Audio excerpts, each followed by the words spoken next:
Hello, everyone. My name is Andy Maximilian. I'm president of the Global Wireless Technology and Communications Association, or GWTCA. I'd like to welcome you to the 5th Annual Wireless Communications in Transit Conference for 2020. This is the first time we've held this conference in a virtual environment, and I want to thank all of you for attending. Special thanks go out to our sponsors. Our sponsors are Cisco, Ernst & Young, PowerTrunk, Siemens, and Wetronics. Thank you for your sponsorship. GWTCA has also worked closely with Global Mass Transit to organize this event. I want to thank Global Mass Transit's CEO, Alok Barara, as well as Director Shivani Saxena for their hard work and support in transforming and delivering this event in a virtual environment. The mission of this conference is to understand the current relevance and future potential of wireless technology deployment in transit. The conference will explore issues concerning regulatory guidance, planning, funding and procurement, the available solutions, and best practices. We've brought together an amazing list of panelists and industry experts who will be delivering on 7 fantastic sessions over the next couple of days. Session 1 is going to start with probably the best way to start this conference is by asking the question, 2020, is it over yet? I'm sure a lot of you have been asking that question as well, and we'll delve into that topic in session 1. Session 2 is going to cover regulatory compliance, policy, and the protection of wireless services. Next, we'll get into wireless communication applications. Session 4 will cover system safety, physical and cyber security, and resiliency. Session 5 covers operational efficiency. We'll follow that up with a session on customer service, and Session 7 will be new business models leveraging wireless communications. At the end of those sessions, we're also holding a special workshop on radio interference, where we'll get into interference issues from the perspective of regulatory, engineering, and field deployment, identification, and mitigation. As you can see here, and no, I'm not going to read all of these names, but as you can see here, we've got a lot of participants, and those participants are numerous and varied. I want to encourage all of you to provide comments and ask questions using the chat window in this virtual venue. Our panelists and moderators will do their very best to read your comments and field your questions. This amazing assemblance of participants adds tremendous value to the conference. It allows you to hear from your peers and industry stakeholders as they share their perspectives and their opinions. So a few quick words about the event organizers that I mentioned earlier in these opening remarks. Global Mass Transit is the leading provider of information and analysis on the global mass transit industry. It publishes newsletters, conducts research studies, and organizes conferences. GWTCA focuses on public transit and other public service wireless technology and communications users to be their voice and focus on solutions for their unique needs. As you can find our membership information on our website, gwtca.org. Our fee structure is tailored to be very cost effective for the government and transit agencies and individuals.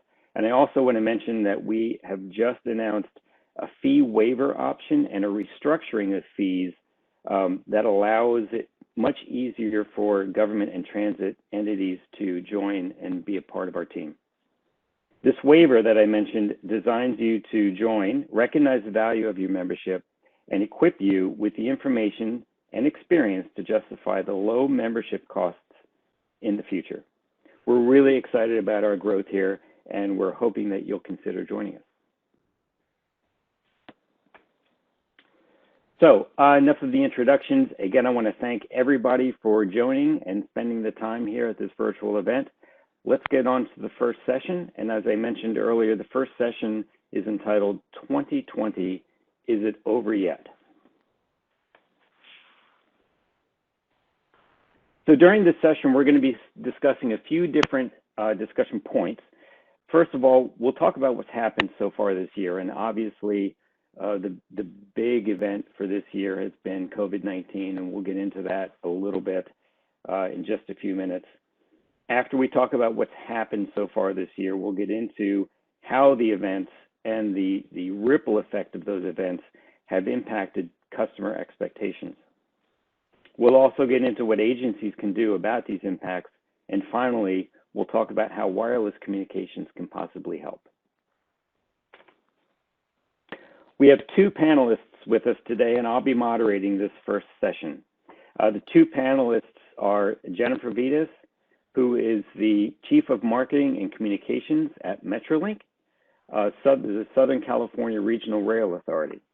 Jennifer is Chief Marketing and Communications Officer at Metrolink, a commuter rail service that connects riders across 6 Southern California counties to their jobs, their friends and family, and to everything in that Southern California has to offer. She directs Metrolink's communications to internal and external stakeholders and implements strategies to guide all aspects of the agency's marketing and sales efforts. We've also got Simon Davidoff, and Simon is the head of digital rail in North America for Siemens.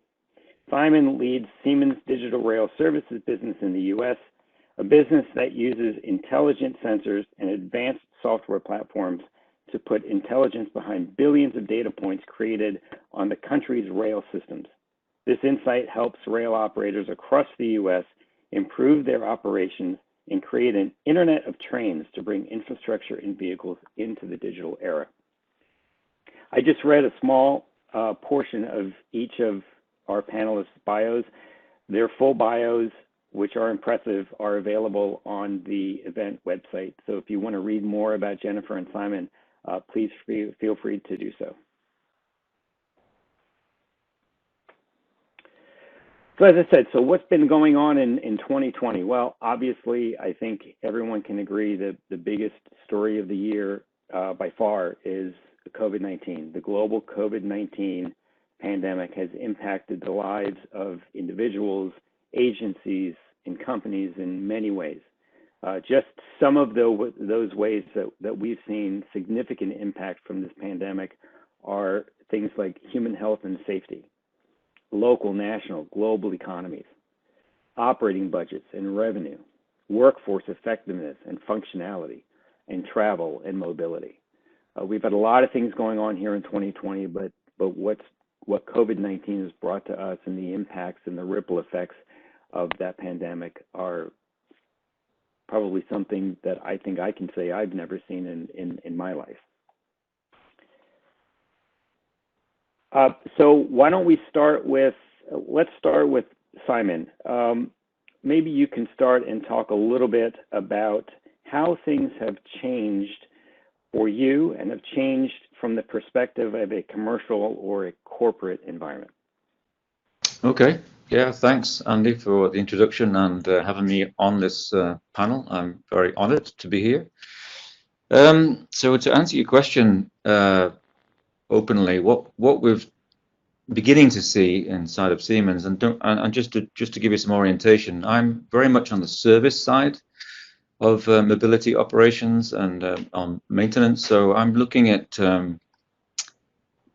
the nature of the industry through a service lens, and a very sort of digital one, or more wireless one at that. So my answer is in that context. And what we're seeing is that, for example, there are budget delays. There are projects on hold because of COVID-19. Clearly, I don't need to tell you guys that the industry is suffering through a lack of ridership, clearly, because of obvious reasons. And that, so from a commercial perspective, we're seeing changes in our sales pipelines and our project schedules, etc. Clearly. But the interesting point is, I think the more interesting point is that we're seeing changes in the way that agencies are writing their specifications. They're adding addendums and different requirements for example, to cope with pandemics and hygiene and social distancing. So we're seeing changes in technical specifications on how vehicles are being procured or being built, which is interesting for me because it's not only a hardware change. Maybe I'll give you an example to put it in context. So I'm seeing, for example, we're seeing specifications changing from upholstered seats to hard coverings, so they're easier to clean. That would be one kind of basic requirement change. It sounds a bit simplistic, but that's the reality of things. But we're also seeing requests for things like checking and monitoring how loaded the vehicle is, for example. What's the capacity limit now? So if the CDC, for example, is demanding a certain occupancy level, which is not, 100%, it's maybe, I don't know, 30%, 40%. How would you monitor that? It's not just a simple question of passenger counting, but that's a piece of it. But now there are more kind of technology-based solutions to react to this changing landscape of coping with the new normal. So I guess those are the two main differences, that things are being somewhat put on hold, but then they're changing their nature and creating opportunities actually for wireless and digital technologies to help mitigate the risk of a pandemic such as COVID-19. I hear that phrase a lot, where people that are living in this new normal of the COVID-19 pandemic and figuring out how to pull positives out of negatives. So it's really good to hear you make that comment, Simon. I think with any event, any life event, and this one I believe is no different, individuals, agencies, companies that can figure out ways and find ways to pull out the positives from even a negative of this magnitude is something that can be commended for sure. That's right, and we're seeing.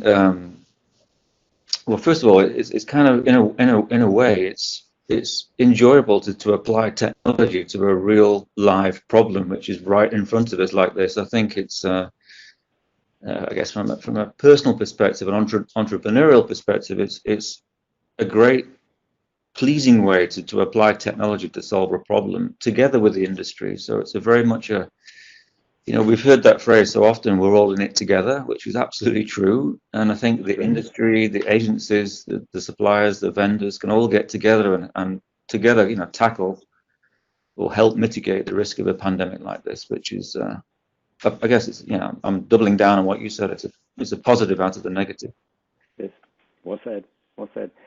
Do we have Jennifer? I know Jennifer was working to join us. Is Jennifer with us? I wasn't sure if she was able to join. Okay.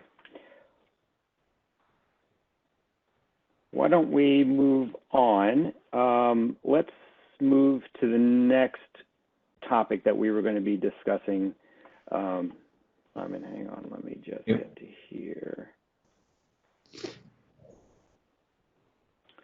So we talked about COVID-19. We talked about the ripple effects of what that's brought to our world here in 2020, and I think it's fair to say that we've not seen a year like this in a certainly not in my lifetime, but not in a really long time. We talked about those impacts and how those ripple effects have impacted us, and how we pull positives from negatives. What are some of the other things, Simon, from your experiences, and I'm sure you've had a lot of interactions with various agencies, your customers, what are some of the things maybe that you've seen agencies do to help overcome the COVID-19 pandemic and the ripple effects that they bring? Well, first off, when we started talking about how things are changing, the topic of conversation was, I think about it from a maintenance perspective. For example, I'm in a service-orientated business. Mm-hmm. on my side of the Siemens Mobility area, and hygiene and cleaning and sanitation was the first go-to topic. Clearly, the agencies, I'm sure many of the agencies listening are employing a lot more manpower to sanitize vehicles when they come back into the depot, whether it be a bus or a rail vehicle. So there's that challenge, that basic challenge of getting surfaces clean. And then that raised questions and that came to my colleagues and all around the world actually, is what can we do to make that task easier?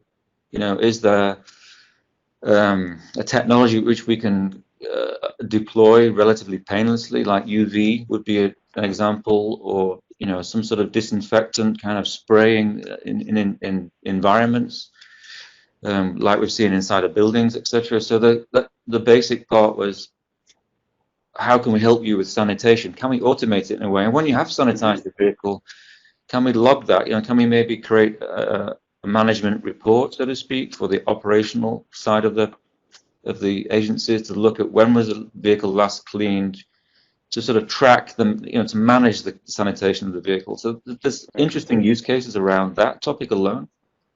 But then it got, the conversation, I noticed, became a little bit more sophisticated, and I think, and it's a shame Jennifer's not on, I hope she joins us, but some agencies are demanding or creating a lot more transparency around their ridership and how riders are behaving, so to speak.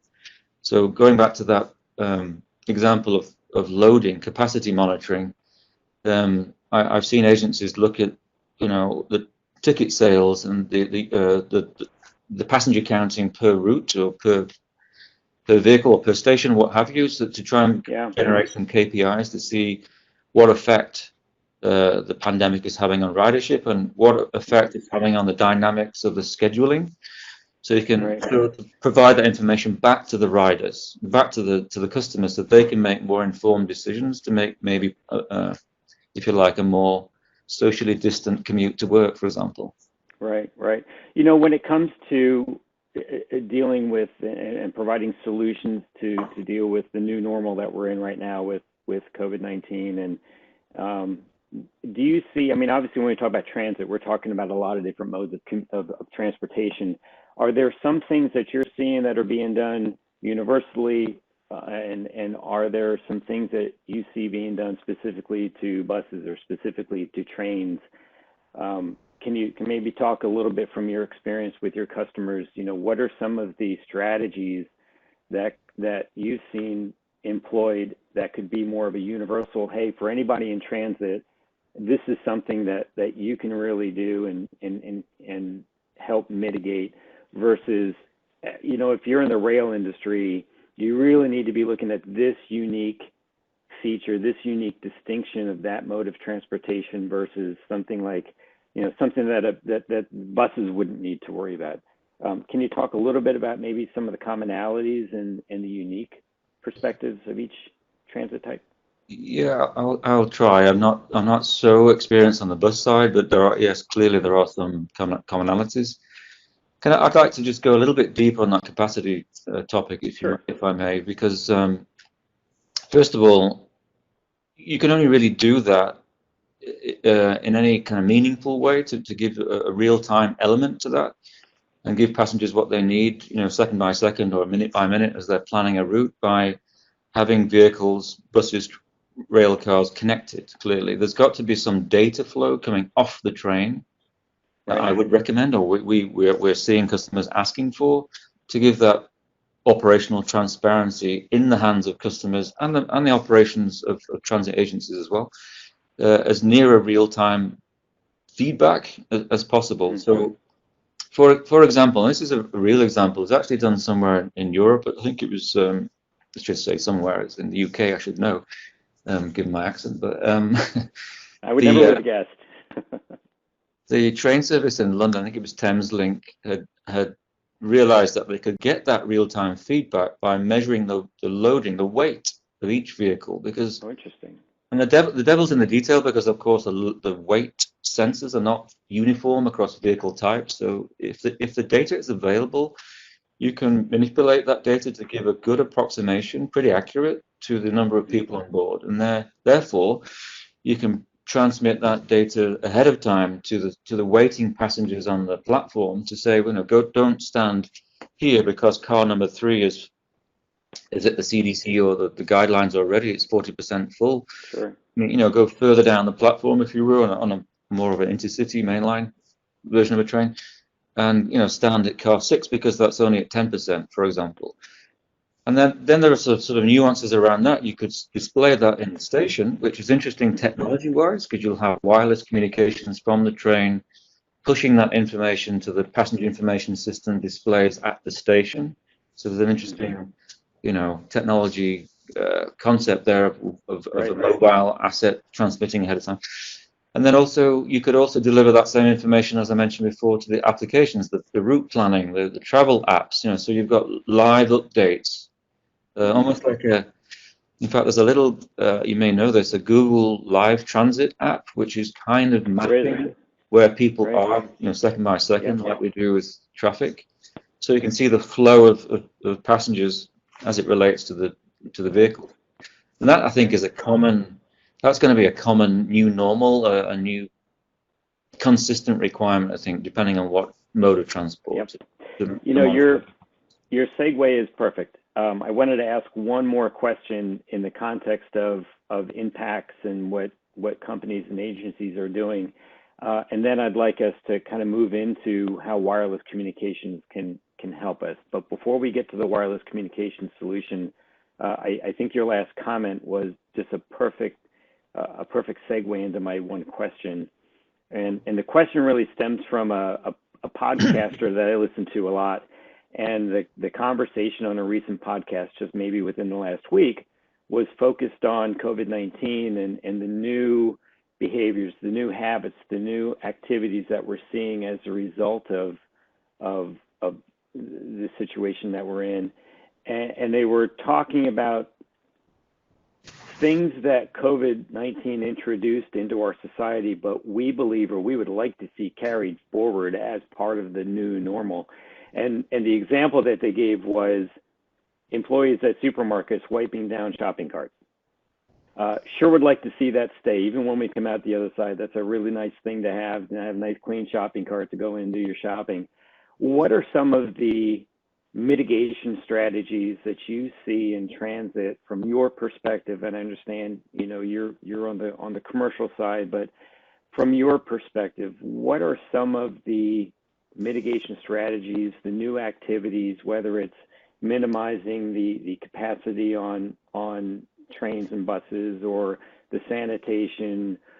Are there some strategies that you see that you say, boy, you know what, I'd like to see these carried forward. It would be great if we could just embrace these habits and take them forward when we come out the other side? Yeah. Well, to be honest, I think we've covered the two main ones.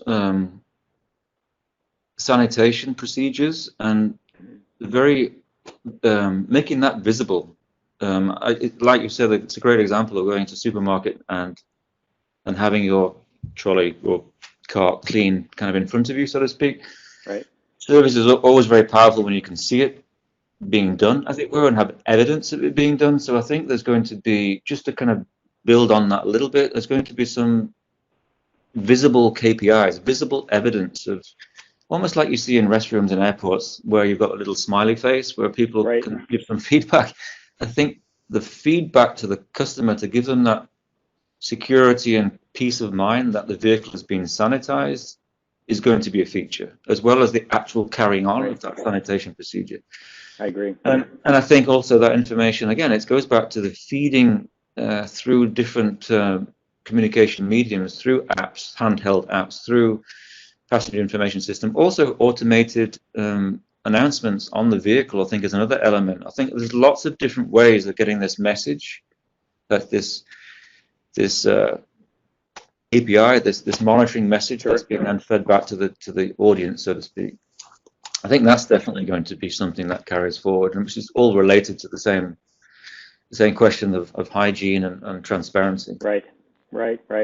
I'm gonna go out on a limb, and I'm gonna put somebody on the spot here. I know Alan Tillis, who is an attorney with Shulman Rogers and is also legal counsel for GWTCA, has joined us. Alan, thank you for joining this session and joining the discussion. I'm gonna hit you blind. I'm gonna ask if you have any thoughts on what we've talked about so far with what's happened here in 2020.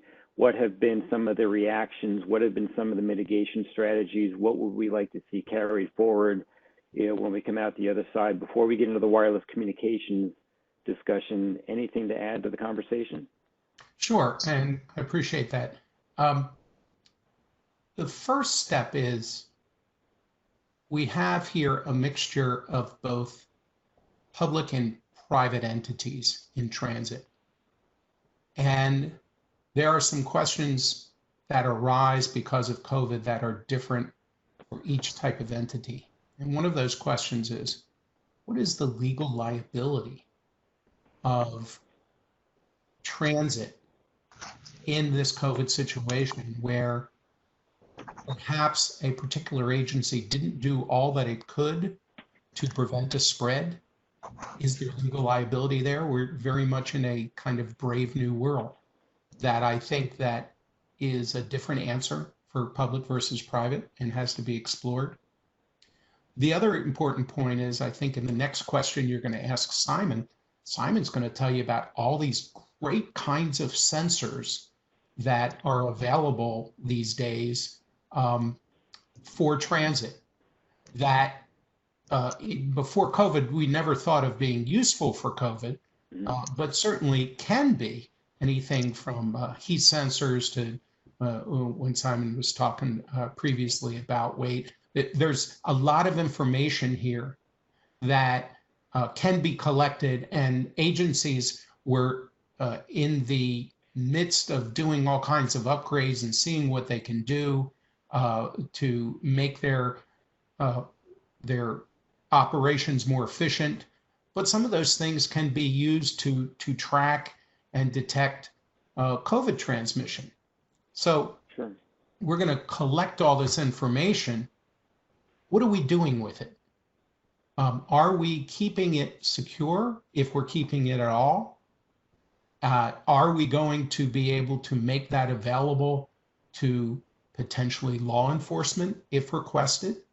If you have a super spreader event, because everybody went to Yankee Stadium, and you know why I picked the Yankees, Andy, because I love the Yankees and you love the Orioles. Exactly. So you have a super spreader event at the Yankee Stadium, and everybody gets on the subway. If you had sensors down there and you collected certain types of information, do we then make that available for when people are trying to do contact tracing, for example? What is the necessary privacy of this information? Is it truly anonymized or not? So a lot of things that agencies were slowly starting to deal with now becomes of urgency in a pandemic situation. And I think it hasn't been addressed by enough, but in particular, those entities who have more data collection possibilities really have to take a look at that. May I quickly jump in and just Absolutely, add something? Simon, please. We might want to talk about this later, but along the legal compliance, legal liability topic, there's a couple of technologies that maybe you want to talk about later, but just throw them out there for now, and that is video. So, and heat sensing and things like that. You can look at maybe screening passengers who are onboarding the train for temperature. I mean, it's possible. I don't know how, the accuracy, I'm not sure exactly, but what do you do with that information if someone has a temperature as they're boarding the train? What do you do? How do you enforce anything? But that's an interesting question, I think, in the legal arena, and I'm not sure even if you're technically allowed to reveal that information, but it's technically possible to screen for temperature. And the other one, which is also controversial, I would suspect, is again analyzing. Well, not facial recognition as such, but you can detect whether someone's got a face covering on using video analytics without any human intervention.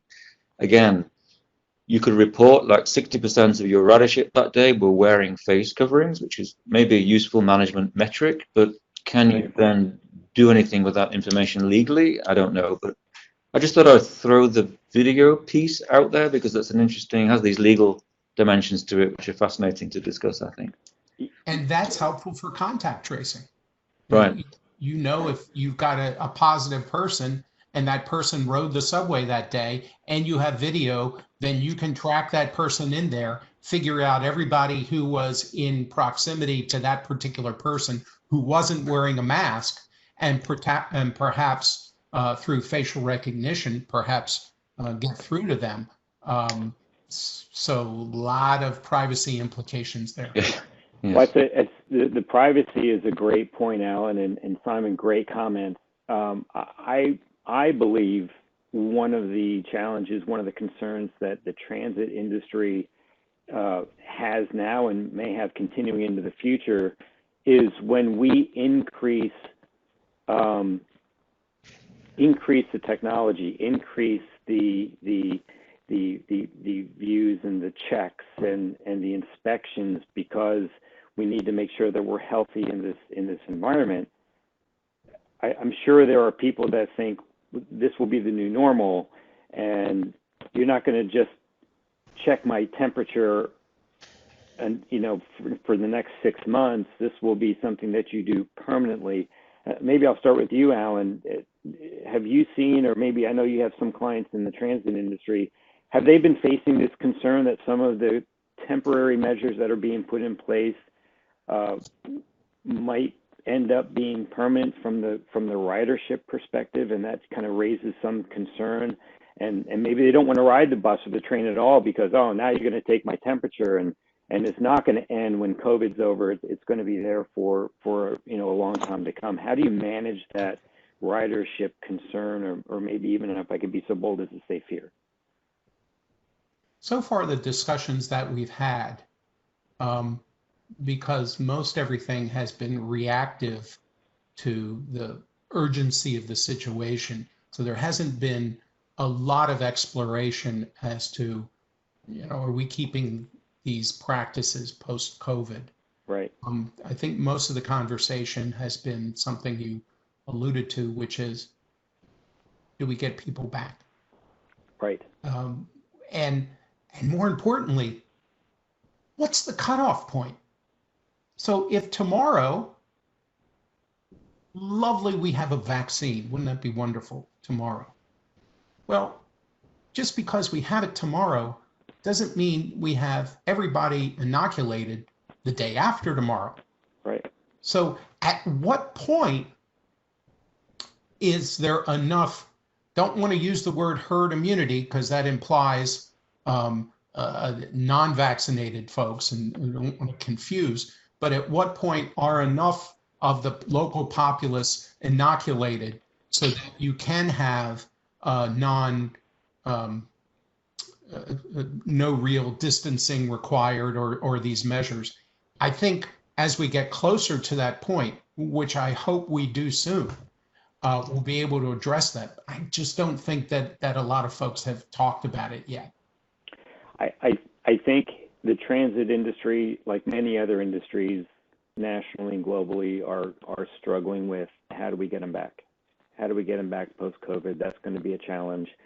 And you have to balance the how do we retain ridership and still maintain safety. We see that the airline industry, the airlines are not nearly as many people flying anymore. And the airline industries are struggling with ways to, I'm sure they're concerned with how are we going to get back to where we were. We built a business model on a certain level of business. That business isn't here now. Will it be back post-COVID? And it's definitely a challenge. I think that anybody that's in the transit industry has to be somewhat cognizant of. Alan, I don't want to steal all of your thunder for session 2, so we won't go too far into the regulatory details. I did want to spend some time on the last discussion topic that we wanted to cover. Simon, this is something that I know you and I have talked about before. In where we are today in 2020, what is it that wireless communication can do? What kind of wireless communication technology is Siemens working on? If you have other stakeholders, other associates in the industry, what's being worked on in the transit industry from a wireless communications technology perspective that you see that'll be rolling out soon, or maybe are already out there in a pilot mode? Can you talk about that for a few minutes, please? Yeah, well, there is there's a couple of things. The one I mentioned before with the operational transparency piece is clearly being worked on. And there are very various facets of that, and there's also various ways of doing it. So I don't want to go into too much detail, but to say that you can make a blanket statement, you can, weigh one vehicle and then figure out exactly how it's loaded. It might be possible on one vehicle type, and I don't want to get too much into the detail, but sometimes the data or the sensors actually aren't there. So you have to figure out or be a little bit creative, or maybe you do it through video, or maybe you have a passenger counting system already, or maybe you can combine some of these signals and create this intelligence on capacity, real-time capacity management, so to speak. So there's that in various facets is being worked on quite in a detailed way. Mm-hmm. And then there's a second piece, and how do you then display that and relay that information in a way that makes sense and gives passengers comfort, or gives the operations guys the transparency they need to make decisions, to make more permanent decisions or alter scheduling and such.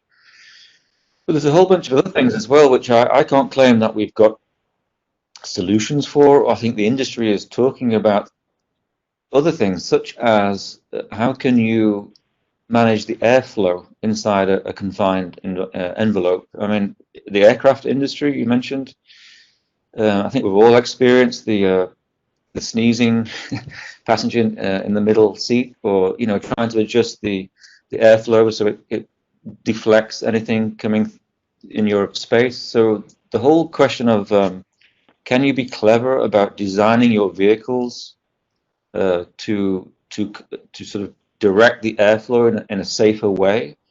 And how do you do that? I mean, there are modeling techniques where you can actually simulate in a very computerized way if someone sneezes, where do the droplets go? In fact, depending on the nature of the seat design, the surfaces and such, and the hopefully they go into a tissue, but we'll see. And then you've got questions like, well, and there is other focus on HVAC systems. Do we monitor those more closely? When was the filter last cleaned? Can you add a UV component inside an air filter? And how effective is that? So there's lots of digital monitoring needs to cater for these essentially potential design changes, subtle design changes in some respects to vehicle design.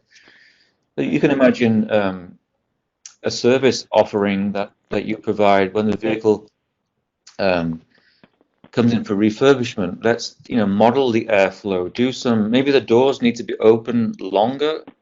Maybe the HVAC needs to be turned up so it kind of evacuates or flushes the vehicle out at each stop, for example. But what does that take, and what does that impact have on scheduling and things like that? So there's all of these discussions are going on, and I don't think any of us have got the answers yet. But wireless and digital has a huge and important role to play in enabling all of that. It certainly does, and as with any technology, I think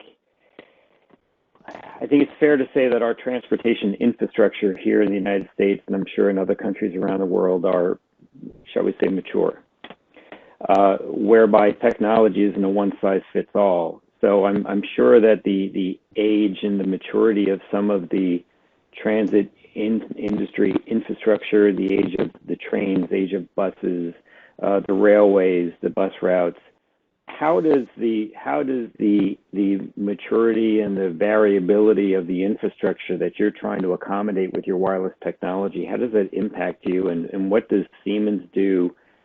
I mean, obviously you can't build wireless technology, you can't build any technology that fits this one certain instance and then this one certain instance. Are there some practices that you typically employ that you can roll out technology, specifically wireless, in a multitude of venues? It's a tricky question to answer in a simple way, but I think I mentioned before that the prerequisite to all of these use cases, these implementations of clever insights so that they can be acted upon or have an action plan around, are based on having vehicle connectivity. So there's got to be, and we have colleagues who are co-sponsors of this conference who are specialists in that clearly. So Right. Getting the data off the train in a cost-effective way, and having the ability to also deploy intelligence on the train at the edge, so to speak, is, if I'm answering your question correctly, is a prerequisite, and that's what we are focusing on to make, to bring the power of what we do and the experience that Siemens has globally with partners to come together and make that base connectivity and that cellular, connectivity and transmission as easy and as painless as possible. And also, by the way, if I just may mention, not necessarily, how can I put this, just to be open, but make it financially attractive, meaning there are ways of subscribing to certain services that take the capital challenge out of the equation. Right. So there are sort of financial things that we can also, we as an industry can do. I don't mean just Siemens, we as an industry can do to help. Sure. Yeah, and I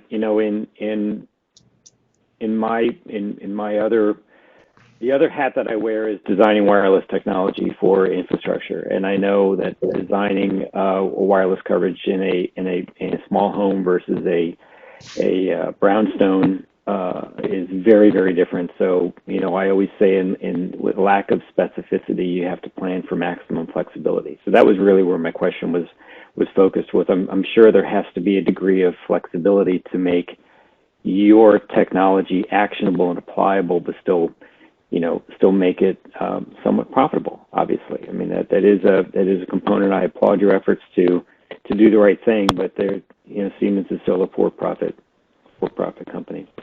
Yeah. Okay, I know we've got a couple of questions and answers. I'm going to stop sharing my screen, and then we're going to take a look at some of the questions that I think have been posted. So let's take a look at some of the questions that we have here. Okay, one question we have is, what role can wireless play in transit in the current times? So Simon, I think you might have touched on that a little bit with some of the wireless communication strategies that your company is working to employ. Did you have anything else to add? Like, do you have any other case studies that you could talk about of wireless helping in the current times, the current situations that we're in right now? I think I've touched on most of it. There are some subtleties, as I mentioned, about how that information gets to different systems and different places in the commuter journey, so to speak, from the trip planning to the operational analysis of how the day went. So yep. Operational transparency, I think, in this COVID time today is the starting point. Well, point 0 is hygiene and cleanliness and sanitation, but maybe point 1 is the operational transparency in all its various forms. Great. Alan, you've got a lot of clients, and you're definitely in the wireless industry. Have you seen anything? Have you seen any of your clients, any of your associates in transit deploy wireless technology that you'd like to throw out as a case study or an example? So that's a really good question. What we had was a number of agencies who were in the midst of doing their, I don't know if I want to use the word regular, but maybe that's the right word, regular system upgrades, old systems and whatnot. Those upgrades didn't necessarily advance the communications ball. It was purely to replace older technologies. The ones that have taken some urgency were those that had system changes. Don't want to call them upgrades because they were for new services, things that can be helpful here in a COVID environment. So those types of projects are continuing to move forward, and we've actually seen some money become available in some public-private partnerships from the private sector that wants to advance some projects that perhaps were, I hate to use, I don't want to use the word slow roll, but were not really at the forefront before, that perhaps can go forward now with some greater speed and urgency. So there's definitely some projects out there to enhance what is seen or what is sensed at these platforms and on board and whatnot that are moving forward and perhaps can move forward even faster. Great comments. I want to provide a follow-up question to you, Simon, on what you just said, Alan. I do want to remind all of the attendees, if you have any questions, if you have any comments, please feel free to post them, and we'll try to get to them as we continue in through this session.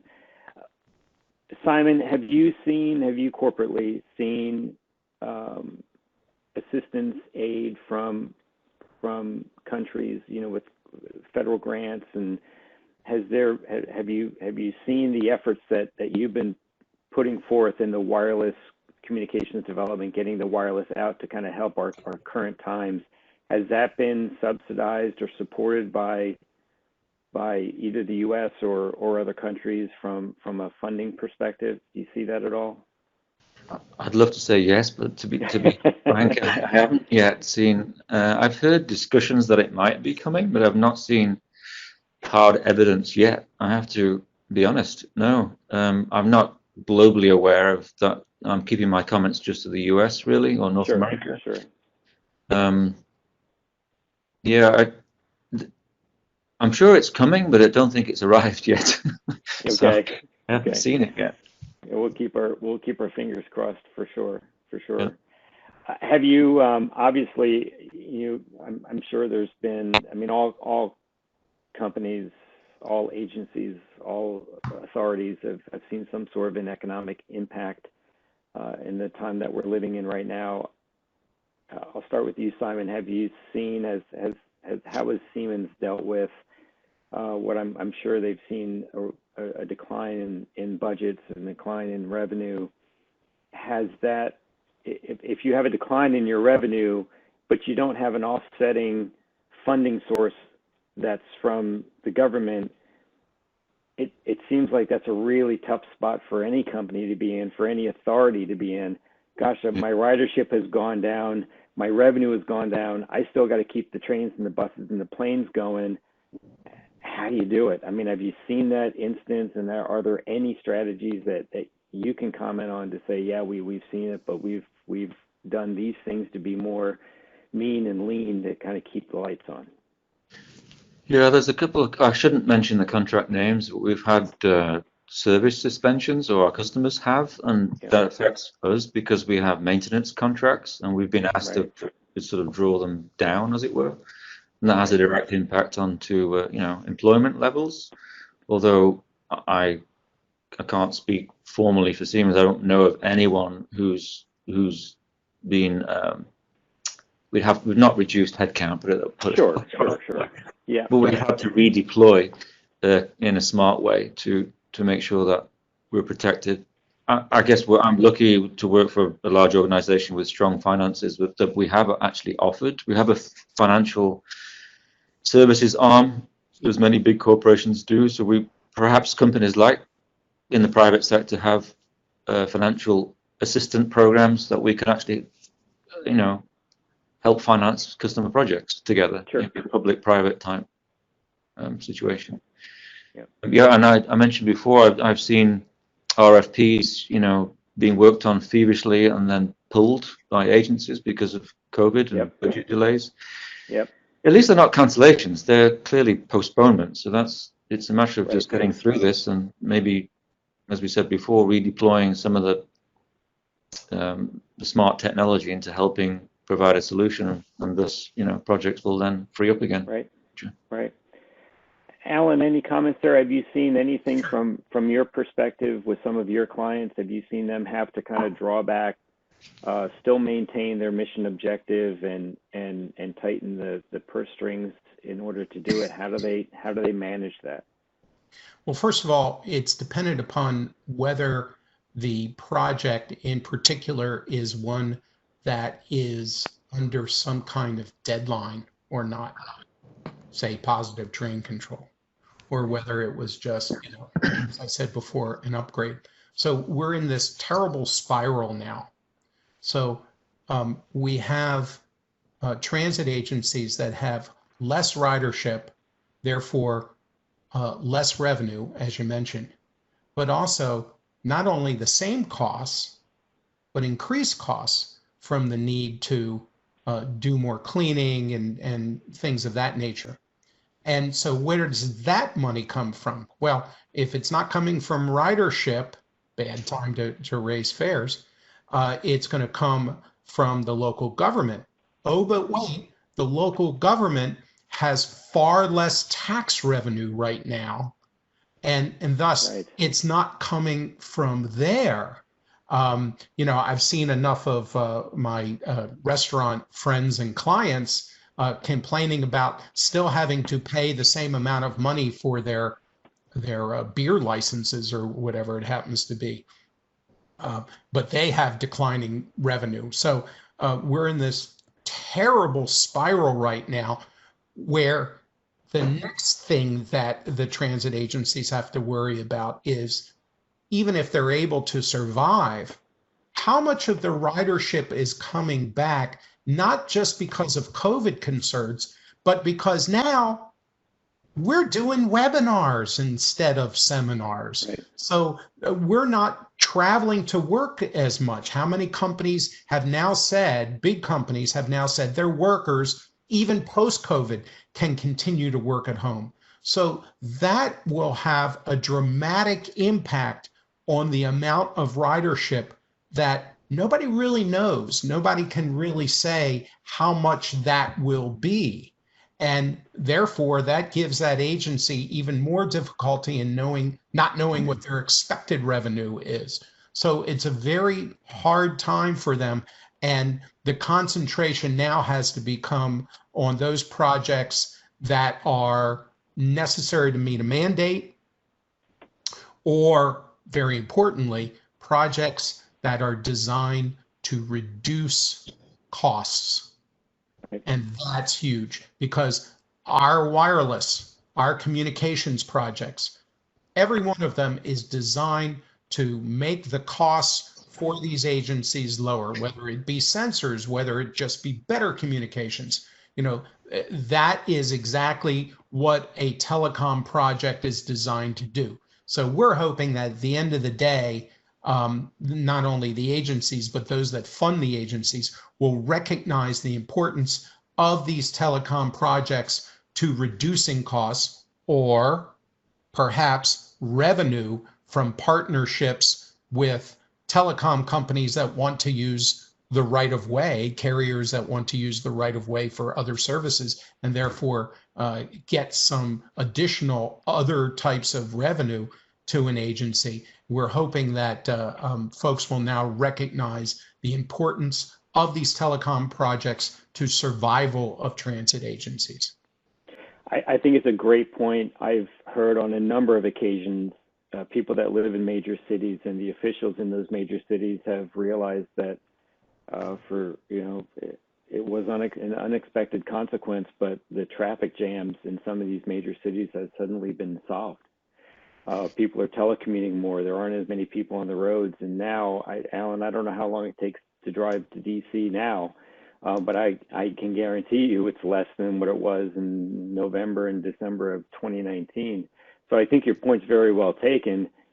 Any transit authority, any transit agency has got to have a priority concern in their mind of, how do we get them back? This COVID situation is finite. And there are days when it doesn't feel like it's finite, but it is finite. We will get through this and we will come out the other side. But from a transit entity, from a transit industry perspective, are we going to have that many people back on buses, that many people back on trains, that many people back in planes? Because that drives revenue, and that drives operational budgets, and that's a tough place to be in. Well, I'm going to flip the script on you. because you talked about traffic. I think it's going to make traffic worse. Why do I say that? You talked about DC. The Rock Creek roller coaster on the Beltway in the afternoon is the place that nobody wants to be. Well, okay, so people, we have the subway in DC to go in and out on the metro system to help alleviate traffic. Oh, wait, if I'm going downtown now, I'm more cautious about taking the metro system, and I'm more likely to take my car. So at the end of the day, could have the opposite impact of putting more people into their cars where they're in a semi-safe bubble than a crowded subway car. So that's going to be a real problem post-COVID. Yeah, it's a great point. It's an interesting perspective, one I hadn't heard before, but it all feeds the same concern of how do I get them back? You know, how, as an authority, how do I get them back so I can maintain my operating budget? We did have one question, Simon. I wanted to pose this question to you that came up, and it was a question asking about prospective applications. How about fire detection, fire suppression, panic alarms? Is there anything that Siemens is working on right now, or that you know of any of your industry partners that are working on that apply wireless communications technology to fire detection, fire suppression, panic alarms in the transit industry? I don't, to be honest, I don't have that much experience in that area. It's not a use case that often comes up, although, of course, you know, the panic detection, the panic alarm. A panic alarm is a data point, right? Like anything else. Right. So there is it's just a matter of building in the right communication structure, so you've got that information coming back to the operations. Yeah. It does, but you know the interest, just because I want to really take that point for just a moment. I know we've only got a couple of minutes left, but you know, when we talk about fire suppression, fire detection, panic alarms, we're now suddenly introducing the issue of priority. Yeah.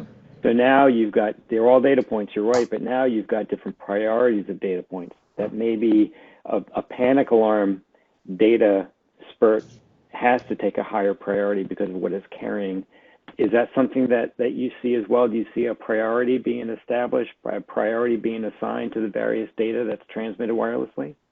I mean, again, it's a good question, but we're not mature enough in our discussions with agencies to get down to those details. Okay. To be honest, sure. It's still quite new, and they're still tackling the basic questions. And that's a really good one. But I have to, again, being honest, that I haven't seen it being discussed in such a detailed way yet. I hope seminars like this will stimulate a lot more thought and creativity together as a partnership to get to these detailed points. I think you created the phrase of 2020. It's all just so new. I love that. That is absolutely, you couldn't have said it better myself. Simon, thank you so much for the time that you spent with us here in this session. Alan, thank you for jumping on and lending your insights and your feedback. It's all very much appreciated. I think this will conclude session one for this morning. Alan, I'm going to turn it over to you because I believe you're going to take it and you're going to be running with session two, which is coming up here in just a moment. Thanks for having me. Thank you. Excellent.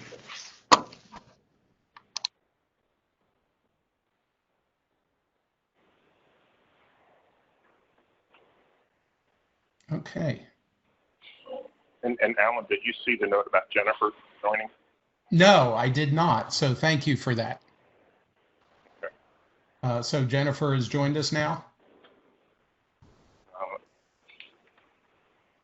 I don't know if she's joined. Okay. Do you know if she's joined? All right, somebody will let me know if and when that happens. So hopefully that does. All right. So let's start where I thought we were going to be. As Andy said, my name is Alan Tillis. I am counsel to GWTCA, and I am joined by my very good friend, Barry Einsick, who unfortunately is not at his house, which is why he is wearing a mask. So you will hopefully we'll be able to do this. But your video looks great there, Barry. We can't tell if you shaved today or not. So what we're talking about is regulatory compliance, policy and protection of wireless services. So briefly about us, we're a full service law firm in Potomac, Maryland, and I've been doing wireless for 35. Oh boy, I shudder to think how many years now. 35 years or so. And I'm one of the co-founders and counsel to GWTCA. I hope that you all will check out our website and take a look at what we at GWTCA are doing for the transit industry.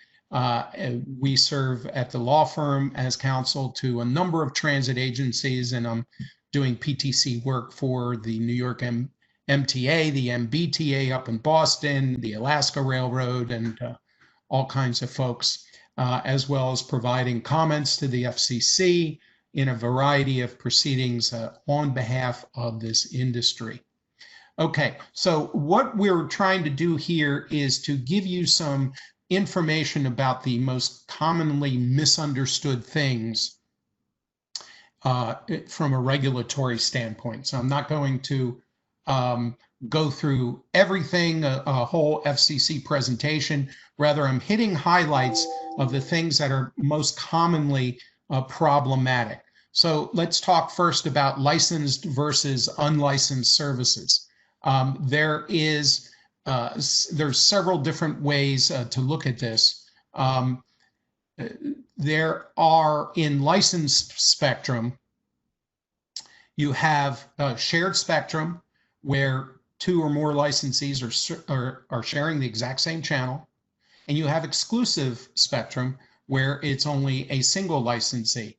And you will see both throughout Part 90, which is where most of you have your licenses. And so we have a frequency coordination system, which is designed to prevent interference. You're probably familiar with most of the frequency coordinators, having had to deal with them over time, whether they're WIA or EWA, or on the public safety side at APCO, AASHTO, and those kinds of folks.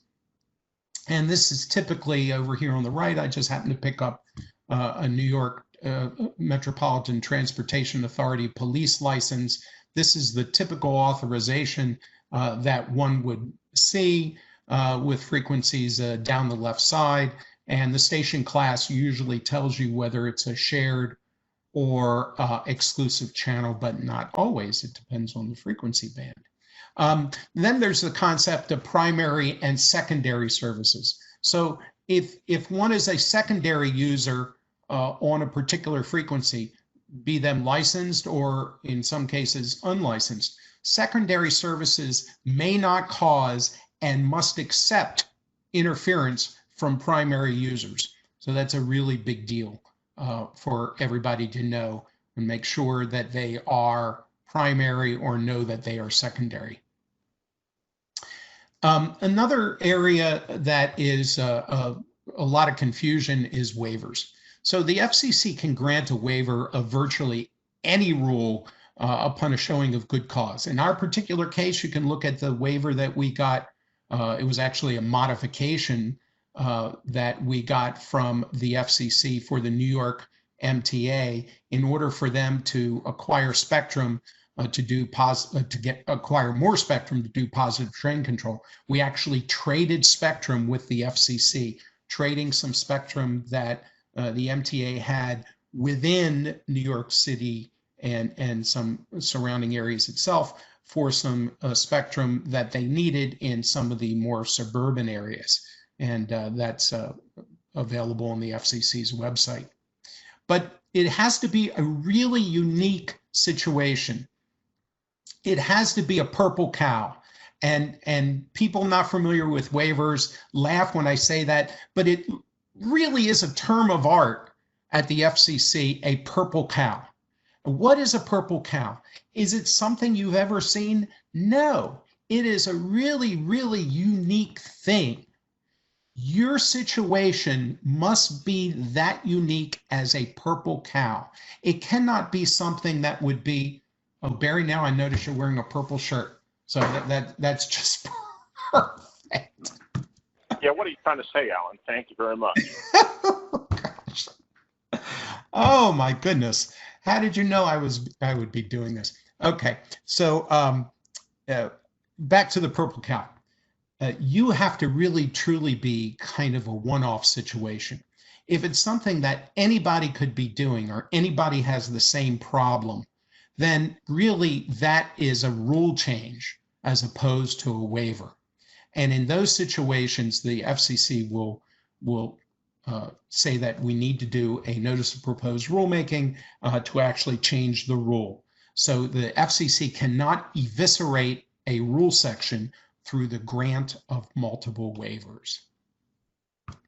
All licensees are responsible for knowing everything about your license. And that's your responsibility. You cannot delegate responsibility for rule compliance to somebody else, your radio dealer or some outside entity who does your FCC applications or anything like that. It is very important. If somebody who is using your radio system causes interference, you, the licensee, are the one who's responsible for that interference. You cannot delegate that.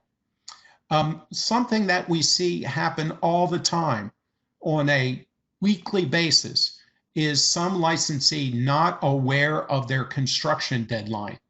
You have to be aware of this. In most services, it's a 1-year construction deadline for most new licenses, unless you've asked for what the FCC calls slow growth, which allows a period of 5 years. And that can be extended in addition to slow growth. You can get a construction extension provided you ask for the extension before your deadline. If you ask for a construction extension after the deadline, you're toast. Not going to get it. It could be the day before the construction deadline. It could be the day of the construction deadline. You have to ask before the time is out. The day after is no good. The day before is fine. And if the FCC grants the extension, you'll have a tolling of that deadline. So make sure that you file a construction extension before the deadline. And then the commission has something called a permanent discontinuance. Primarily in Part 90, if you have not been using your authorization for a year or more, that license is considered to be dead. It is permanent discontinuance of operation. It's automatic. The FCC doesn't have to take a step to cancel the license. You do. Your failure to tell the FCC that you are not using the system for that year does not stop the time from tolling. You have 1 year or the license automatically cancels. Now, before that 1 year deadline, you can ask for an extension if there's something going on. Again, I'm going to relate back to our New York MTA situation where we had acquired some spectrum and we were converting it obviously to PTC. We asked the FCC for more than a year for this license to be off the air. And we asked for it well in advance. Here's what we're doing. We're changing the technology and we're constructing this massive system. It's going to take us more than a year to do it. The FCC was fine with that. Ask beforehand. Afterwards, no good. This doesn't happen a lot in transit, but it happens sometimes. If there is a transfer of control of a licensee, and that licensee must ask for FCC permission to transfer control. Now, this is not just transfer control of the license. In other words, A is selling to B. And tell you what, we're going to wait for the FCC to approve our license transfer, but we're still going to transfer all the other assets from A to B. That's no good. The FCC must approve beforehand a transfer of control regardless of the type of transfer, prior to the transaction taking place. This happens a lot with big corporations that just don't realize that they have a two-way radio license for their hotel security folks. And there can be very substantial fines here. So I've just listed some recent ones, and you can see they go from $25,000 from for a coal company to $294,000 to a manufacturer. This is to get an assignment of your Part 90 authorization is a very simple thing to do, but you must do it before there is a transfer of control. And when I say transfer of control, I'm including bankruptcy and reorgs. Those are both types of transfers of control. Too detailed for us to go into today, but know that those have to be approved by the FCC too. So if our company declares bankruptcy today, we have 30 days to file that transfer of control stuff with the FCC, that asking their permission. Bankruptcy is obviously a little bit different than a typical transfer of control, but bankruptcy is a transfer of control. Okay, in today's wireless environment, and this is when we're going to start to be bringing in Barry just shortly. Today's wireless environment for transit is that the FCC is undergoing this massive effort to convert every piece of spectrum that is possible, whether it was previously used by you all, whether it was previously used by federal government, whoever, wherever they can get it from, to try to make it available for either carrier use or unlicensed Wi-Fi type of operations. So for Part 90 licensees, and transit agencies, we see that going on in 6 gigahertz, where the FCC has just issued a report and order allowing that 4.9 gigahertz. There's an effort there, as well as TV white space is a whole separate FCC proceeding, which, why do you care about TV white spaces? Well, the FCC is looking to increase the potential power of TV white space unlicensed users, which could have some impact on transit agencies operating at 450. And then, of course, we have the T-band. We have a number of transit agencies who operate in the T-band. That's the 470 to 512 megahertz band. There is a congressional mandate since 2012. This was part of allocating 700 spectrum for what is now FirstNet. Public safety is required to move out of the T-band, and that spectrum is required to be auctioned. That's a congressional mandate. And while we've been trying since 2012 to get that reversed, so far we haven't been successful. Now, there is a bill, another bill pending before Congress that has been approved by the House. We don't know if and when the Senate will take it up to reverse that mandate. But for now, the FCC has had to release just recently a petition for rulemaking to implement this. So remember I said public safety has to move out of the T-band, but there is no congressional mandate for business industrial licensees to move out of the T-band. And the FCC may do that, but it's not a congressional mandate. So the FCC is asking questions about that. So you as transit, where do you sit in that? We have some transit agencies that are licensed as public safety and some transit agencies that are licensed as business. So you're going to want to take a look at your authorization to see if you're in the T-band, whether you're licensed as public safety or whether you're licensed as business industrial, and that usually says in the service code, and we certainly can help you with that. So what should you be doing? You have to be informed. Tomorrow we're going to be talking in the last session of the day. At the very end, Andy and I and Jay Jacobsmeyer will be talking about all the interference sources that are happening now to your various service provisions. You have to be vigilant about your licenses, all the things we talked about before. You have to be aware of your deadlines for renewals. You have to be aware of your construction deadlines.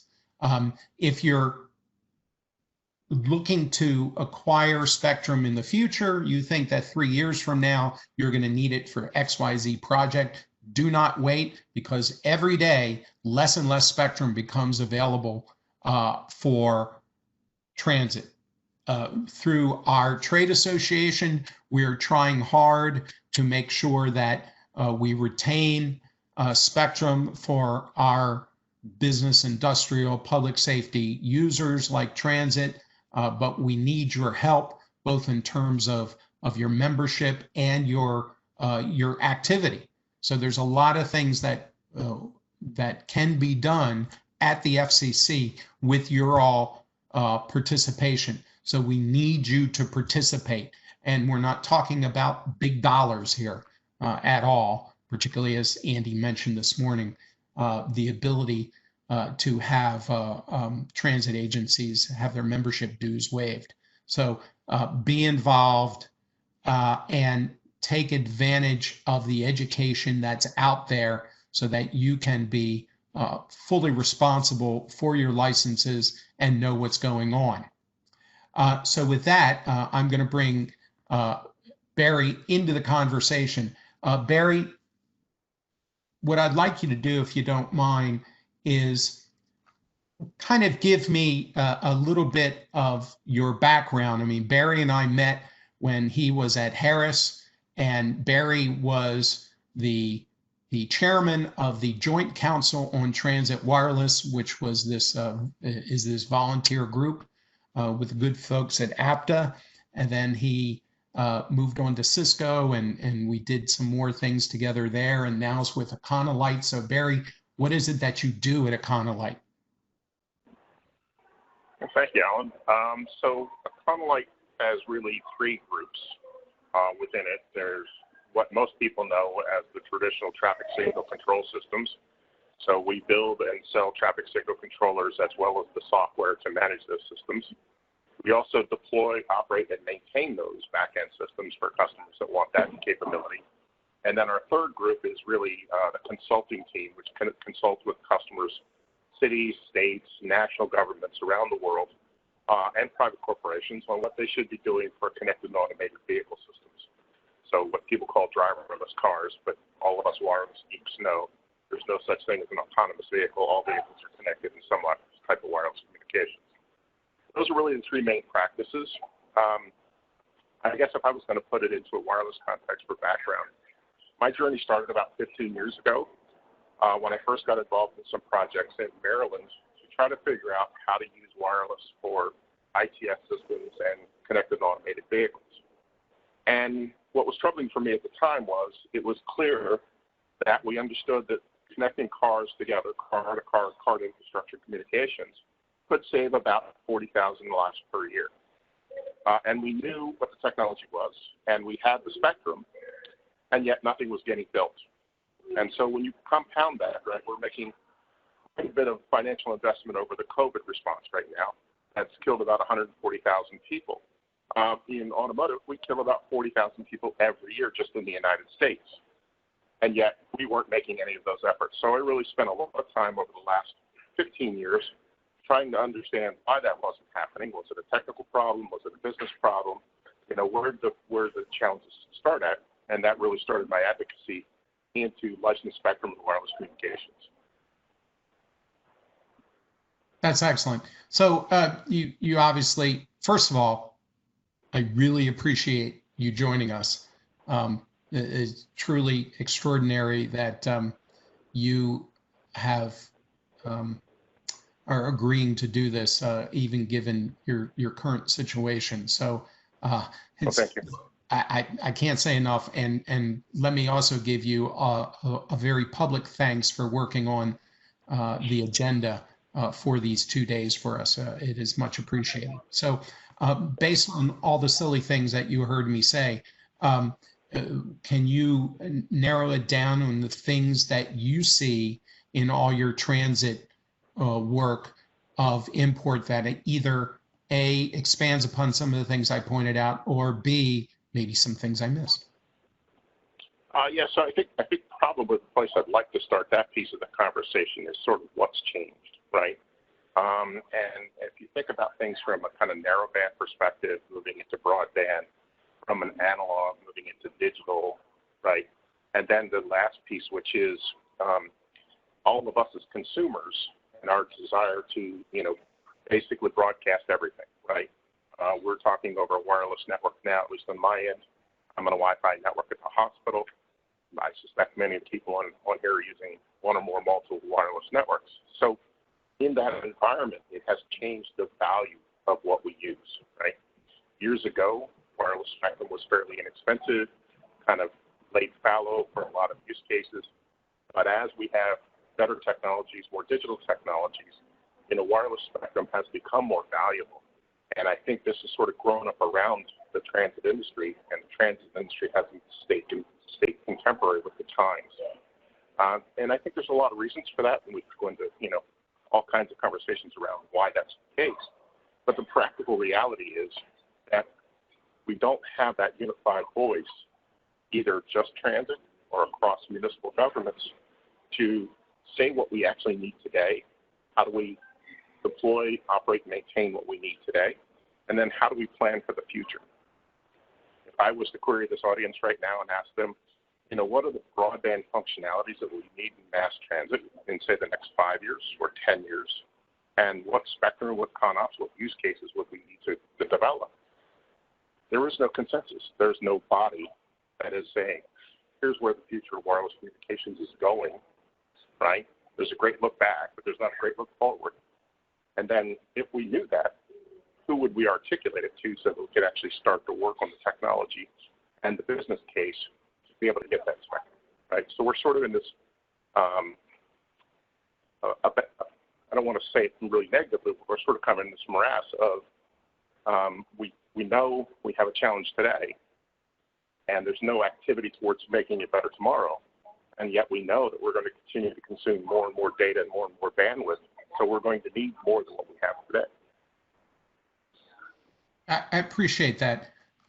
Can you, I think one of the problems we have when we are talking with transit agencies, can you talk about the differing needs from the side of internal communications versus the side of the passenger needs, and how those clash and how they can work together? Sure. So I think that's a great example of where sort of things have outstripped. We all, have access to smartphones. The majority of the mass transit riders do as well. Not everybody does, right? There's certainly, some disadvantaged communities that don't. But it's led to a consumer expectation of knowledge and the ability to trip plan. And so, if you look at shared mobility, some of the micro-mobility services, Uber and Lyft, there's a market expectation that my device knows where I am, my device knows where I want to go, my device knows what the traffic looks like or what the trip times look like, and why doesn't the agency know that? And more so, why doesn't the agency know that about me, right? I'm in their system, I'm using their system. They should know who I am, where I'm going, and what are my struggles or challenges to get there, and what are my alternative paths. So, as a consumer, we have broadband communications to our phone, either over Wi-Fi or 4G networks or someday 5G networks. But as a transit agency, they don't have the ability to have access to that type of data and those types of systems to move fast enough to keep up with consumer demand. I appreciate that. So talk a little bit, if you could, about something that I think that perhaps a lot of folks are really confused about, and that's DSRC.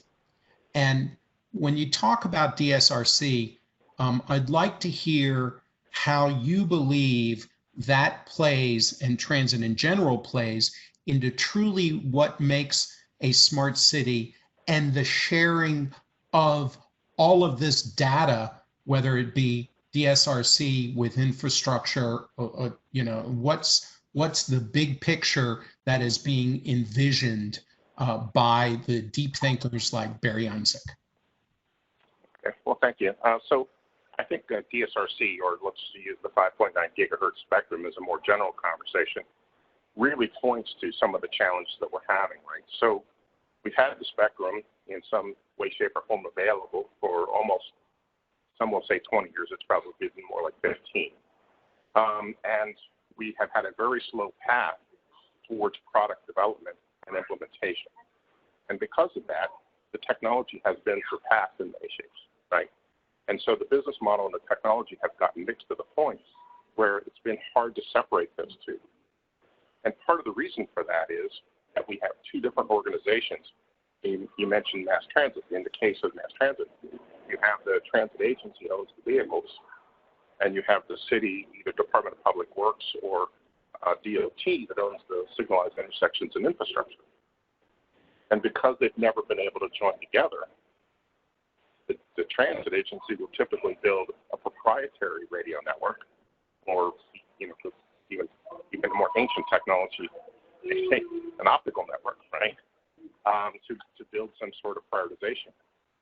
And that prioritization disrupts everything that the traffic engineer is trying to do to manage the traffic, because it doesn't have the two-way communications and the open data platform to be able to enable buses to talk to traffic lights and everybody to get the same information, right? And that's a precise point of the challenge associated with consumers. Consumers want to know what that traffic light's going to do. They want to know if that bus is going to be faster than my car, right? And so by using the technologies that we've had so far, we have actually stalled the deployment of all of these systems. And even to this date, very close to where you are, I won't name cities, but very close to where you are, they're considering, because they don't want to put the optical communications into the traffic lights, they're considering buying another proprietary radio network to do transit signal prioritization, right? When we have a technology available that is now under the political, regime of being fought over which technology, DSRC versus 3GPP technologies, is actually going to get deployed. And then we have another community that wants to come in from the bottom end, which is the Wi-Fi community that wants to use it for cable Wi-Fi. So now we're in contention because we never built out this network. In many cases, just because we couldn't get organizations to agree on what they were going to do and to build one common system. So if you were talking to, and you are talking to, a bunch of transit agencies, and they said to you, Verizon or AT&T or T-Mobile, it'll take care of all that communications for us. We don't need our private land mobile radio systems anymore. We don't need our own proprietary sensor systems. We can let the carriers carry all of our traffic. Good idea, bad idea? What are you advising? I don't think it's a good or a bad that comes out of this. I think, if you look at all communications, or virtually all communications, they're relying on more than one radio technology, right? If I'm here on my cell phone talking to you, and I don't know if it's on the 4G network right now or the Wi-Fi network. I'm indoors, so I suspect it's probably on the Wi-Fi network. We need the ability to roam between these networks and utilize both, right? And so there's really good business cases. I'll give you an example of CAT-AVL, right? So 10, 20 years ago, there weren't enough radio services in the service provider industry to provide data polling rate at a reasonable price point that you could do CAT-AVL on a cellular network. So you had to build it as a data network, and you had to get what you could get from the number of channels you had from your private radio network. Today, because of economies of scale, a lot of that data has been able to be moved over to the cellular providers because it's a lower cost point, it's a higher poll rate. And so you have cellular providers that have been able to provide a reasonable capacity. But they're never going to be able to take liability for safety critical systems. And quite frankly, when you get into some of the more valuable things that are coming along the path, today video is ubiquitous, but it's not ubiquitous and shareable in a mass transit environment. And so because it's not ubiquitous and shareable in a mass transit environment, it's all sort of locked up in hard drives and storage in places. And so it becomes less valuable and less useful to the transit agency whether that's a rail system or a bus system or any other mode. Right? We have to think about where we're going, and it's practical nature that we expect to be able to share video of all kinds all the time, everywhere. So in those kind of environments, we're going to need some purpose-built wireless communications specifically for those type of services that don't have a business case behind them and probably consume too much bandwidth that the service providers don't want to do that. I remember years ago working with a number of rail systems, and it was a need or desire to put Wi-Fi on the trains. And so, when I was at Cisco, we ran some models and looked at sort of what, so an average Acela train takes 600 passengers. Let's assume they all want a megasecond. That's 600 megasecond. That's a pretty nominal service. So now you turn to a service provider and say, for about 20 seconds, I want to hit your RAN with 600 users and pull at a megasecond. When they get back up off the floor and they finish laughing at you, then you realize that they're not going to accept that traffic. It's not a monetary thing. They're not getting any additional value because they're already providing cellular coverage to those customers. They don't want that much load on their networks. So you have to think about these things from the context of both parties, right? What does the mass transit agency get out of it? What does the operator? What does the operator of the wireless network get? And they're not always going to merge. It could be business issue. It could be liability issues. It could just be consumption, in that case, of the infrastructure, right? It's just too much bandwidth. So I think that's where we sort of lost our way in being able to develop those CONOPs, vision into the future, and then talk to our federal partners about what's going to be needed. There's no advocacy right now for what's going to evolve past FirstNet. There's an advocacy for what's going to evolve past land mobile radio networks for mass transit systems. Are we going to go into all 3GPP technologies? Are we going to continue to develop broadband private networks? Right? Those are the kind of things that need to be covered. And there's no structural organization that can both do the technical and the advocacy. And I think that's a key piece. Right? We need to be able to do the technical pieces, and then we need somebody to be able to do the advocacy pieces without being politicized. Right? Most of us are engineers or in some technical performance. The last thing we want to do is be pulled into a political battle. Understand. I appreciate that. So I'm going to give you a chance to take a breath, and I'm going to go to one of the questions that we've received that I'll take. And that is, the question is asked if business and industrial is not mandated to move, I presume, out of the T-band, but the FCC decides to move them out, will they get funding to move? So that is one of the questions that is asked in the notice of proposed rulemaking. So there are several ideas that the FCC pushes out, one of which is that business industrial stays on exactly the frequencies that they are. Option number 2 is that business and industrial gets to move, is moved within the same band and consolidated in the lower part of the band or the upper part of the band. The third concept would be moved out of the band. I can say that in the few years that I've been doing this thing called the FCC since, well, a long, long time, I have never seen any service moved out of a band, Part 90 users, that wasn't paid for. Now, we can argue about fully paid for, but it's always been paid for, whether it's been folks that had to move out of the first microwave band in order to create PCS and moved up to 6 gig, whether you talk about 2 different moves for 800 megahertz SMR folks to rebanding.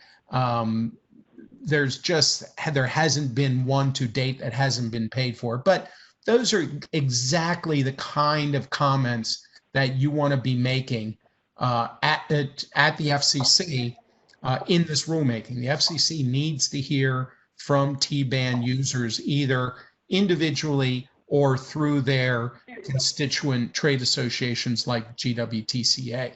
So with that being said, we've got time for other questions here. Alan, Yeah. can I interject there before you go on to the next question? Yeah. Because I think funding is only part of the answer, right? So if you think about T-band, it's what, 13 cities, if I remember right? It's 11 because can't do Cleveland and Detroit. That's right. Okay, so it's 11 cities, right? And if you think about the number of users in those 11 cities, it's a fairly small microcosm, right, in the land mobile radio world.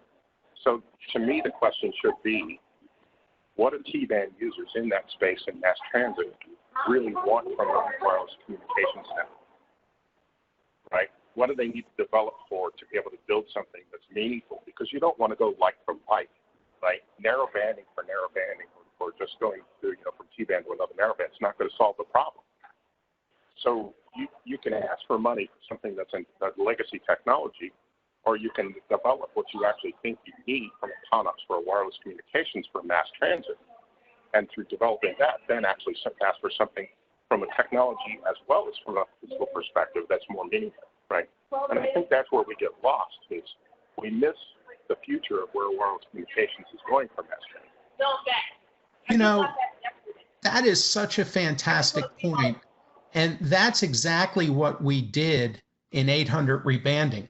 So there were a number of deals where what we did in negotiating with Nextel and later Sprint for reband, we as the public safety user or transit agency, we were entitled to X dollars to fund the move. So let's just say it's $10 million. Well, okay, $10 million to reprogram legacy radios. Instead, what we said is, Nextel Sprint, give us the $10 million under what we called a cash out, and let us take the 10 million and invest it in new technology for the new frequencies that we can start implementing as part of the move. So maybe that new technology costs $20 million, making up numbers here. So instead of paying as an agency $20 million for a new radio system, I took my 10 million from Nextel Sprint. I added 10 million that I got through our funding sources, and I put 20 million into a brand spanking new radio system that we fully deployed on the new frequencies. Only had to bring in radios once to be reprogrammed or replaced, and it made for some amazingly smooth transitions while at the same time upgrading to not only going from analog to digital, but going from limited capabilities to more robust capabilities. So Barry, you're absolutely right. I mean, I don't know that we're going to be able to get the T-band mandate lifted. I think we believe we will, because where are we going to put public safety in these 11 major urban areas? There is no other spectrum in Los Angeles to put 18 megahertz worth of public safety users somewhere else. And if you did, who are you displacing? Or if you did, now you need all new radios because it's spectrum that's never been used for Part 90 before. And now we have all kinds of crazy costs. But in the event that it does happen, or happens only in certain cities, which is one of the questions the FCC asked, there is certainly the opportunity for agencies that have to move to do those kinds of upgrades to new technologies as part of the move. So I just think that's an excellent point that you made there, Barry. Thank you. Flattery will get you everywhere. I think it's really a compelling piece, right? If you look at the top of most any bus today, mass transit buses, since we're talking that environment, they look like porcupines, right? I once had a conversation with a consultant over in Europe. They had 14 different antennas on the roof of some buses over there. I mean, that's just absurd, right? And so we're fracturing use cases, we're fracturing applications, rather than thinking about one common IP network that can converge all the systems on the vehicle and then communicate all of that back over a quality of service and a set of business rules that actually make sense for the agency.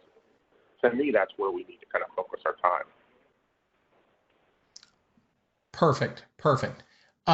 So we have another question with regard to, so, I mentioned earlier about the potential of sharing in the 5.9 gigahertz band. And tomorrow in our interference session, we will talk more about what this kind of sharing potentially means at 5.9.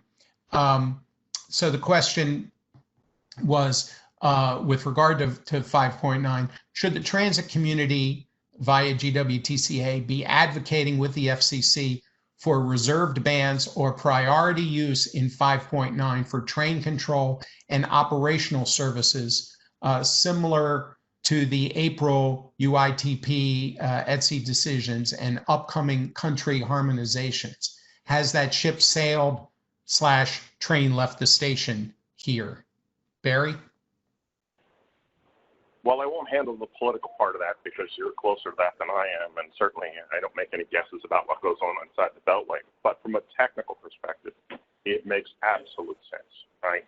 There are already IEEE working groups focused on this. There's been lots of conversation. I think the last number I read was we have like 48,000 at-grade crossings for trains in the United States. And the challenge is that many of them are used infrequently. And so, and many of them are unprotected, meaning they don't have any signal control system to stop traffic in those environments. So if we actually get to the point where cars can talk to cars and cars can talk to infrastructure, cars should be able to talk to the same infrastructure that the train can talk to. Some people think it's actually about the car talking to the train. It's not. But the train has the same information on traffic flows and vehicles in an intersection, then the train has the opportunity to slow down or warn the driver of the car. You have to remember braking distances. We're not going to do car-to-car communications to a train and have a train braking kind of distance that would actually mean anything. But certainly there's an opportunity to create that kind of environment where we could do some warning systems to let people know and save lives. So yes, I would wholeheartedly agree with that. I would also agree with being able to use that again for that second layer of spectrum, right? 5.9 doesn't propagate far. There's not a lot of channels. You're not going to do a lot of high throughput through it. You're also not going to do it over a long range. And you have to live within the rules that 5.9 has right now, right? So it's a UDP message that you're not going to broadcast TCP IP over. Did we perhaps run before we were walking, and that, do you think perhaps we need to go back and explain what the concept was in DSRC that we're talking about at 5.9? You mentioned before we've had it around for 15 years but been slow in the development. Perhaps you could chat a little bit about what the original intent was and the pressures that are coming now with regard to how the spectrum will or could be used. Sure. I think it's a fairly long conversation. We probably should have had a whole panel on that, but let's kind of do it at a simplistic level. So the idea is that, as I mentioned before, there's 48,000 fatalities in the United States every year due to crashes. Most of them are unforced or most are due to human error. And if you kind of categorize those, a lot of those fall into the same categories. So one of the most common is rear-end collisions, right? From either distracted drivers or traveling too close behind at a high speed. And so there's not enough time for braking. Another one is left-hand turn protection in an intersection or oncoming perpendicular traffic at an intersection. All of these, if we have vehicles that can talk to each other, I'll just talk cars to cars first. If cars can talk to cars, then I can actually, if I'm in the front car and you're following me too close and too fast, my car can communicate with your car faster than you can see my taillights because you're already too close to me to see my taillights. In that environment, your car can begin to put the brakes on before you would even know that I had tapped my brakes. So there's a potential to save both lives from a rear-end collision. That's just car to car. If we then add car to intersection to that, which would, or car to infrastructure more commonly, an intersection could actually communicate or rebroadcast the communication from another vehicle so that if you were getting ready to cross through in a green light, but another car was traveling at an excessive rate of speed and was likely going to create a perpendicular collision to you, it could create a warning system, and even potentially you could use a braking system for that. Currently, there's one car on the market that can do that, and that's the Cadillac. That was launched a few years ago. The goal is to get all cars starting to be able to broadcast this communications. It's to save lives, right? But that message structure is a UDP message structure for a reason. All the wireless engineers here understand why, right? We don't have time for TCP/IP transmissions and the acknowledgement of that transmission. This is a very dynamic, very fast communication, and so it really needs to be sort of sprayed in multiple directions. Let everybody know that the vehicle you're in, consume that data, and then make a decision on what's the safest thing for your vehicle to do. So to the casual listener, doesn't Tesla do all that already? Tesla does a lot of that. Yeah, so you're going to get me in trouble here because you're an owner of multiple Teslas, and their advertising is... One, the other was a Chevy Bolt. Oh, I thought you had two Teslas, excuse me. So Tesla does not do car-to-car communications. Tesla does a 4G connection to the car, and they manage that 4G connection for you. You don't pay for that. And it's set stereo vision sensor technology. So their primary use is actually cameras that are spread far enough apart that it can make a lot of those detection decisions in an automated system. There's debate on whether that's level 1, 2, or 3, and I'm not going to enter that debate. That's something that at some point somebody else will create certifications around and requirements around. But that's really, it will never be able to do communications to other cars unless they add radio, and they'll never be able to do communications to infrastructure. And the challenge with that is everybody knows of some special use case, right? And automotive engineers call them corner cases. Well, there are tens of thousands of corner cases that exist for where very localized safety conditions exist that a car cannot be aware of ahead of time unless it's been through that environment. And so we need the ability for those localized safety use cases to be broadcast from the infrastructure directly to the vehicle. That's awesome. Okay, so I see that we're just about out of time. If there's any final questions, I'd be happy to answer them, but it looks like I think I hit all of them. So I believe that we are coming up to a short break afterwards, and after we're done here. So for those of you on the East Coast, give you a break to get some lunch. Those on the West Coast, give you a chance to get some more coffee. And what I'd like you to do right now is that a poll has appeared here for you to review and to grade not only our panel, but there will be one for the other panels. So please help us do better for you going forward for sessions like this in the future. And please fill out the poll. We appreciate it. Barry, I can't say enough thanks to you for joining us from the hospital. That it's yeoman's work, and for your work on the agenda today and tomorrow, and for all that you do. My heartfelt thanks, and hopefully everything goes well for you all. And thanks to everybody else, and we will see you back here in I think probably about 15 minutes or so. Thank you. Thank you. Thanks for the opportunity, Alan, and GWTCA and the Global Transit Wireless. Bye-bye.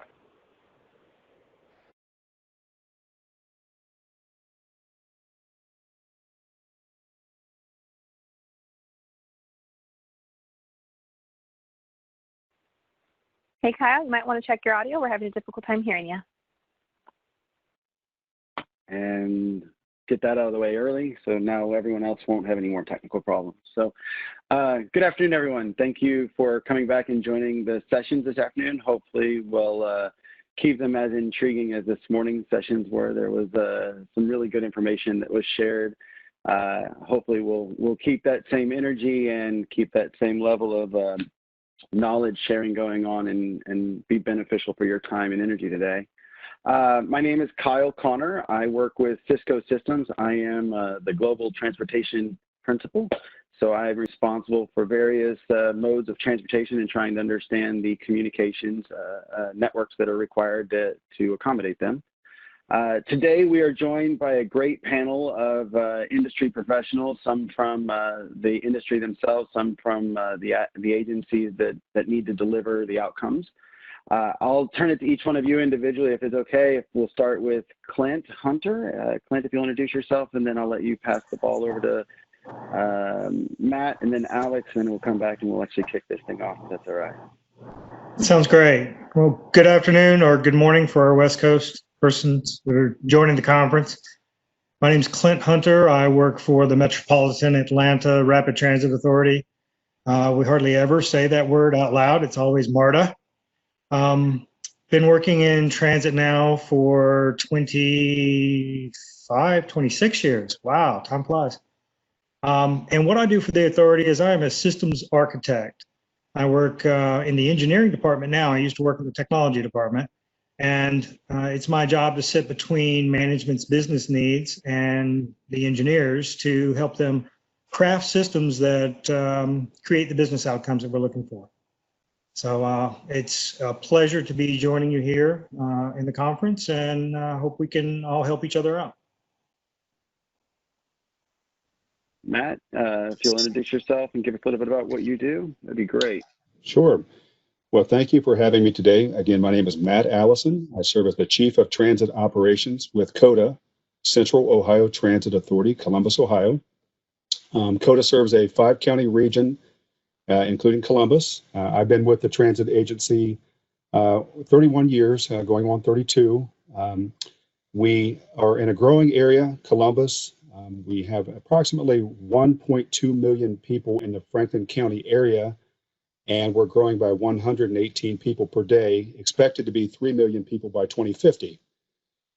We have approximately 1,150 employees at COTA, 42 transit lines, and we cover 562 square miles with 700 operators and 440 transit vehicles.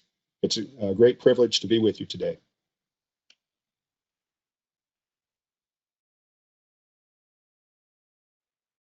Right. Good afternoon, good morning for those of us on the West Coast. My name is Alex Clark. I'm with Fluid Mesh Networks. I'm the sales director for North America.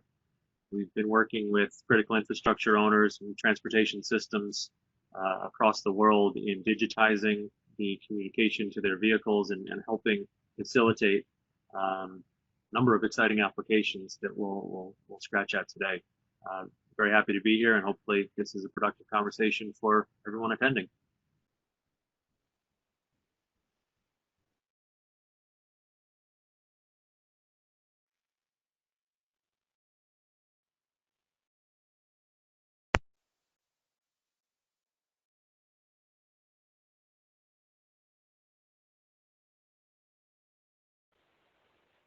Hey, Kyle, are you there?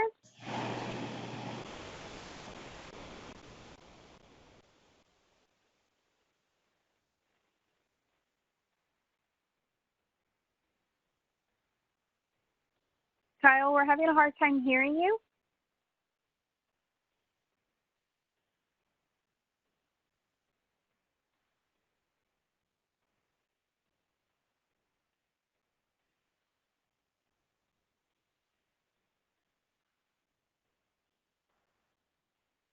Give us just 1 second, guys. It looks like we're having some technical difficulty with Kyle and his audio.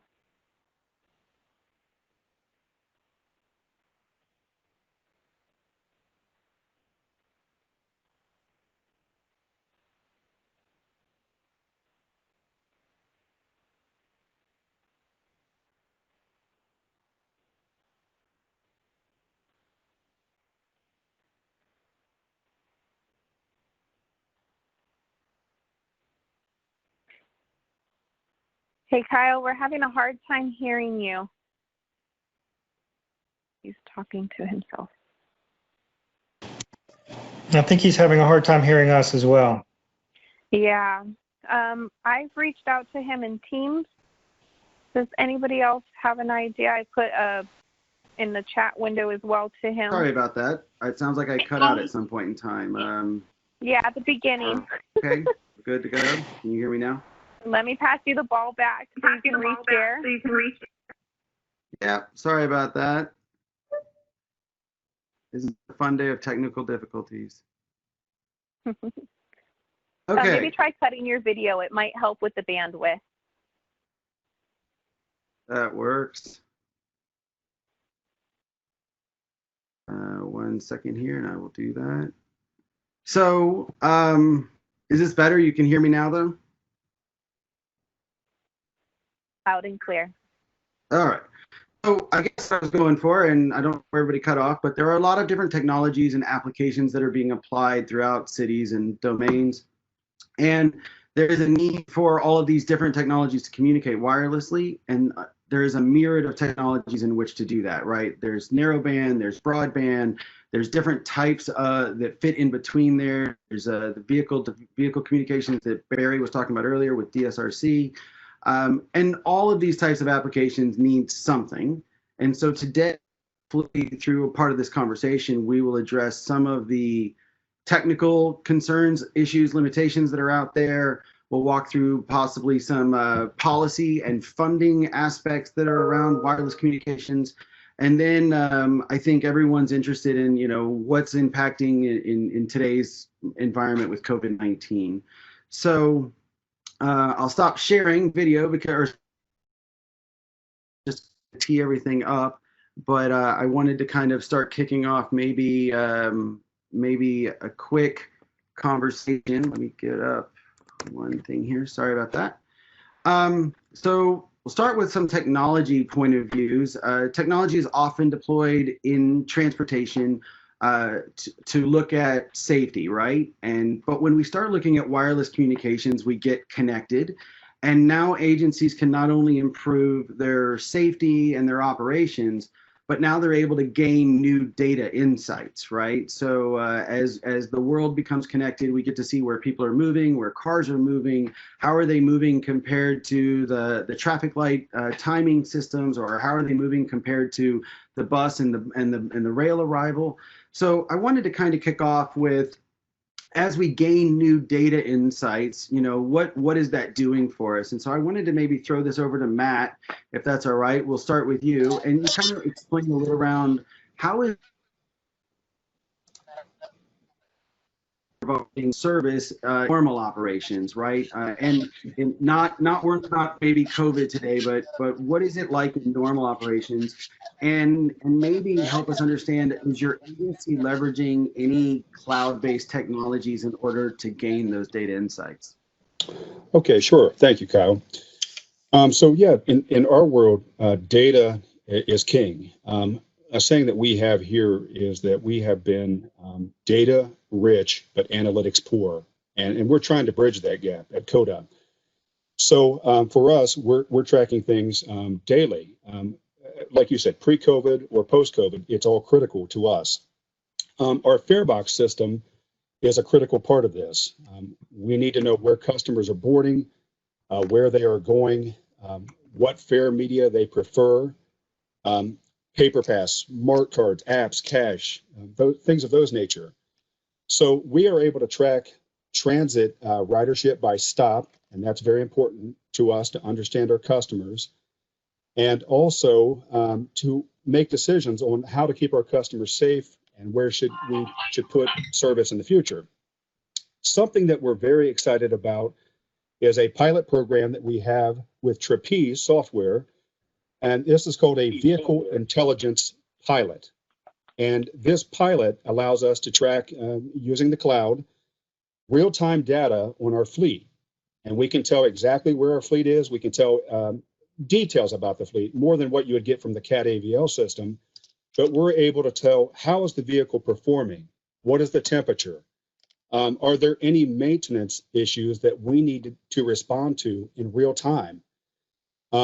What this will allow us to do will be to really advance our reporting mechanisms, to automate reporting, to be able to show trends and dashboards, and really give us a better real-time perspective on how our fleet is performing. No, that's incredibly helpful to understand. We're always seeing these new insights, and if it's changing how you're able to service your customers, that's really the outcome, right? Yes, you're doing it for, maybe it's fare payment and collection, maybe it's understanding your vehicle location in CAD AVL, but once you have that connectivity, the ability to change your operations to adjust to the new information is really, really what is dynamic. Alex, I'll kind of throw the ball to you a little bit. Today's youth and active riders are very highly connected. They kind of demand that there is a network wherever they go. They don't always understand that, underground in a train station or on a high-speed moving train is difficult. Can you kind of give us some understanding how you see 5G playing a role in tomorrow's transit system, and help us understand the feasibility and the reality of how you see 5G playing or not playing, or where that might play a role going forward? Sure. It's a fascinating topic, and it's one that, as an industry, we're going to be working together with the cellular industry and the rest of the world as 5G becomes a reality. It's inevitable. 5G will happen. 5G will be everywhere. But what it means is a little bit different in each industry, I think. So it's easy to be at the top of the hype cycle, and I think 5G is probably one of the hottest promoted sort of transformative things that we've seen in a long time, but it's very loose. So it's a vision, it's a dream of infusing connectivity into every single thing that we do. Part of it is riders with smartphones and making sure that they have the latest and greatest access to the internet. That's part of it, but it's much deeper than that. At the same time of it being a dream, of it being this concept of connectivity, it's also a specific set of technologies. And those two things don't always marry up with where transit is going. Transit has some significant challenges. Barry talked about one before of a train or a BRT system being a big hit on the radio access network for the carrier. And that's not going to change fundamentally in the 5G world. Agreed. You have a train coming down the track and they need a ton of bandwidth for a short period of time, and then it goes away. You have underground scenarios, you have cuts, you have physical obstructions that are there, and then you have the business model challenge, right? The carriers are not, and traditionally have not been friendly to transit. Transit doesn't rank, doesn't have the money, doesn't have the spectrum, doesn't have just not sort of in the thinking of what goes into the development of the protocols. So we have an opportunity, I think, as an industry to take the trends, the positive trends in the cost of equipment, the expertise in the market, and the consulting, and the financing, and the deployment, and the use and the maintenance of all of these technologies. That's part of 5G. And we have an opportunity to build private infrastructure where it makes sense and leverage the public infrastructure where it's amazing. There will be, looking back on this conversation in 10 years, post-COVID and into 5G, this is an inflection point where we get to deploy lots of interesting technologies to transform how we operate, how we connect, and I guess 5G is it's a way of thinking. One good story, and for some of the regulatory folks on the call, maybe you can sanity check the numbers here, but I think the order of magnitude makes sense. And one thing many people don't yet understand about 5G is that it's a technology platform, but it's also a spectrum choice. And a lot of the really cool stuff that we hear about comes with a very high frequency radio, which has significant physical challenges. So, instead of covering a census tract or a city we're covering blocks, we're covering meters instead of kilometers from each radio.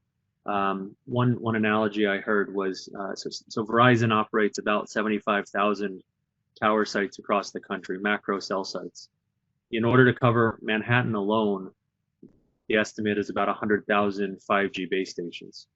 So we have a huge change in how much stuff needs to get deployed, who's going to deploy it, and transit can't wait for that to happen.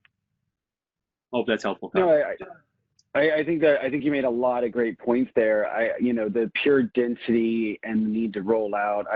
I've been working with agencies for years, and there's always a speculation that when we went from 2G to 3G, the problem would go away, or 3G to 4G, the problem would go away, and 4G to, well, we're going to get to 10G, and there's still going to be a constant problem. There's a physics limitation that goes with, how far you can propagate, and there's a politics and funding issue as to who do you propagate, where do you propagate.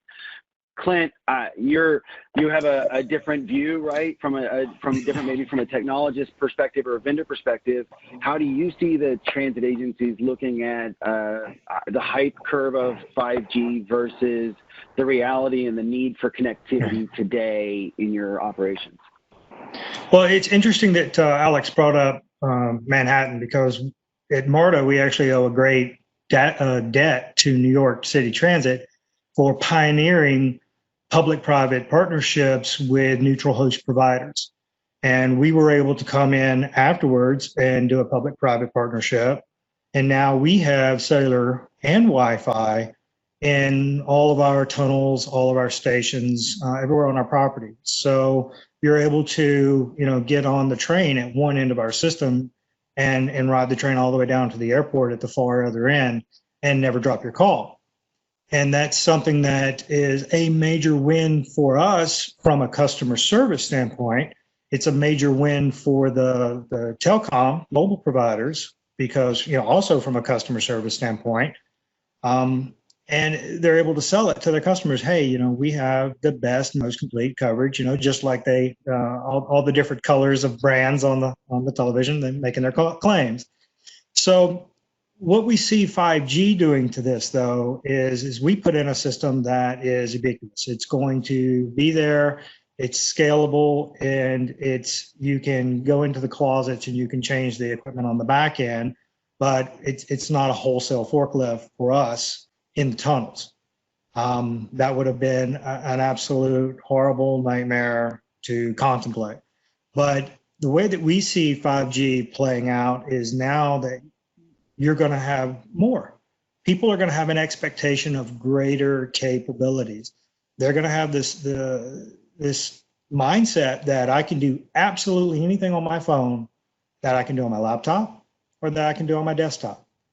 And I think it's also, once that mindset starts to propagate, you're going to see probably even a reduction in desktops, a reduction in laptops, and the continued growth of phones to phablet size that people are going to have to fold to get in their pockets. But we are trying our level best to be there for the patrons, to give them the technologies that we know that they expect from day-to-day life, and we don't want it to be any different just because you're 120 feet under Peachtree Street. Now, I wanted to tie something back to Matt's earlier conversation. There was some method in my madness in asking about how he collects data and how he leverages the analytics that go with that data insights. You just mentioned that you have a neutral host system. Are you, the agency, collecting the user data? And I know not looking at it maybe from a privacy standpoint, everyone can now anonymize the data. I'm not too worried about that. But are you collecting and being able to get how many people are on the platform? How long did they linger there? Was it good for the retailer? Is there an Uber or a Lyft for that last mile? Are you using those analytics of your neutral host system, like Matt is using the analytics over in their network to try to drive better operations? And everyone has a different outcome. I'm just curious. That is a brilliant question. I wish I had the answer to it. And now you're making me want to go find out the answer. I know the system's capable of gathering all that data. What level of sharing we're doing with our neutral host provider, I'm unsure. We did structure it so that we could understand the number of connections. But beyond the granularity of number of connections, I can't speak to it. But what we do is we compare and contrast that with our CCTV data. And that gives us a better picture of the reality of the situation, number of people on platform, number of users. Of those people on the platform, how many are users? Guess what? It's almost 100%. Imagine that. So we are getting, again, a ton of data, and it's a life's work to analyze it and mull through it and then make actionable decisions based upon it. Absolutely. It's a needle in a haystack, right? It's unrefined fuel, if you will, and you got to find a way to make it meaningful. We're now getting asked a lot of times with the impact of finances in the transportation industry globally, we're getting asked to help people create new means to generate revenue in any way, shape, or possible, right? And we're looking at how long are you lingering on the track versus how fast can you get a Starbucks, or how fast can you get a sandwich at the Panera shop, right? And so we're able to, and it's a weird little correlation, but if they now know the train's going to be here in 9 minutes and the wait line is only 4 and I'll be out of it in 6, then they know they can still do that, and it generates another $3 of concessions. So everyone is looking for a way to correlate that data. I was just curious if the cellular use is getting outrageous and that data is so valuable, and the Verizons and AT&T of the world have it. I'm curious if the transit agencies are able to leverage it. So. Excellent, excellent. Matt, I'm going to throw the ball back over to you if that's okay. I think you guys have a neat technology initiative that would be interesting for everybody to talk about from a use case perspective. I believe you call it Smart Yard. Could you give us a little bit about a little bit of understanding of the implementation, the project, and the type of technologies you're using, and how it's improving operations for you and your team as well as your customers? Sure.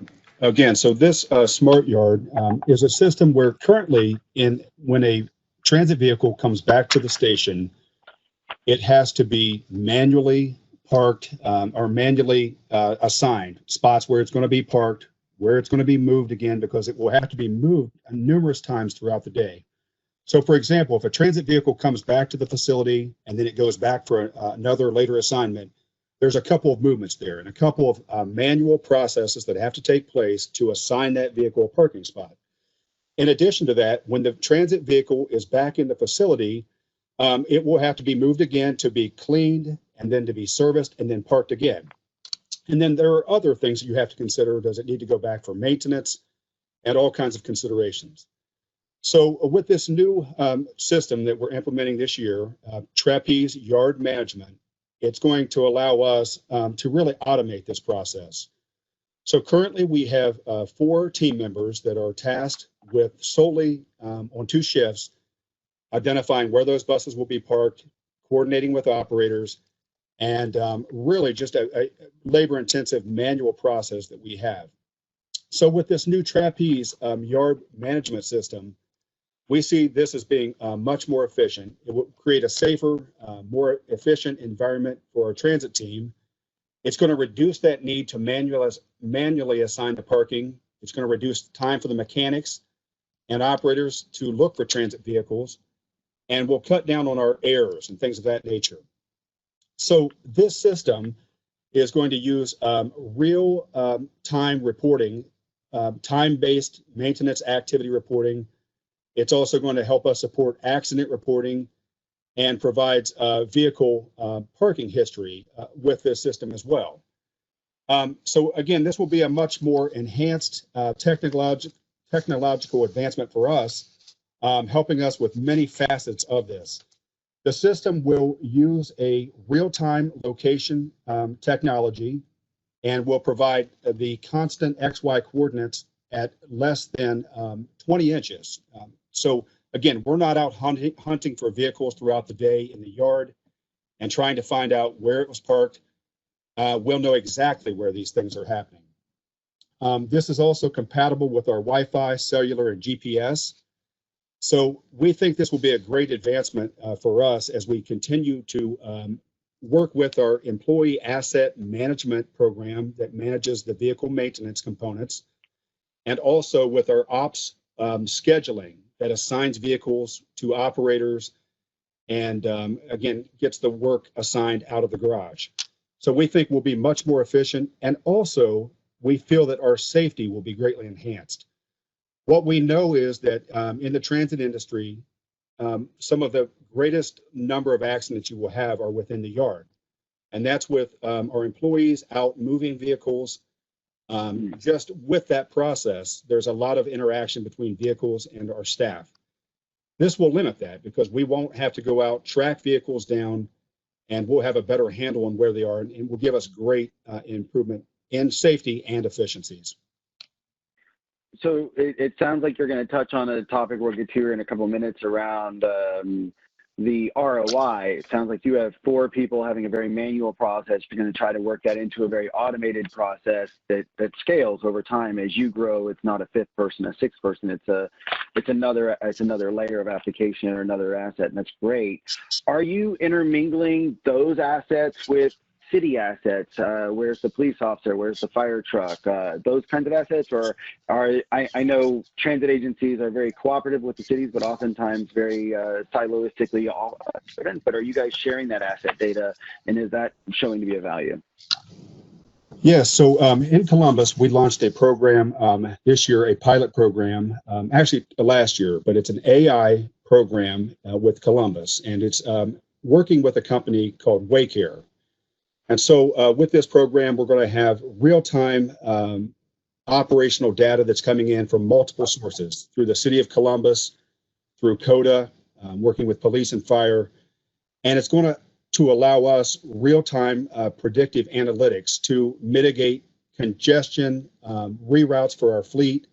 And we're sharing this data, again, with the city of Columbus and their fleet and with our transit vehicles. So we're very excited about that.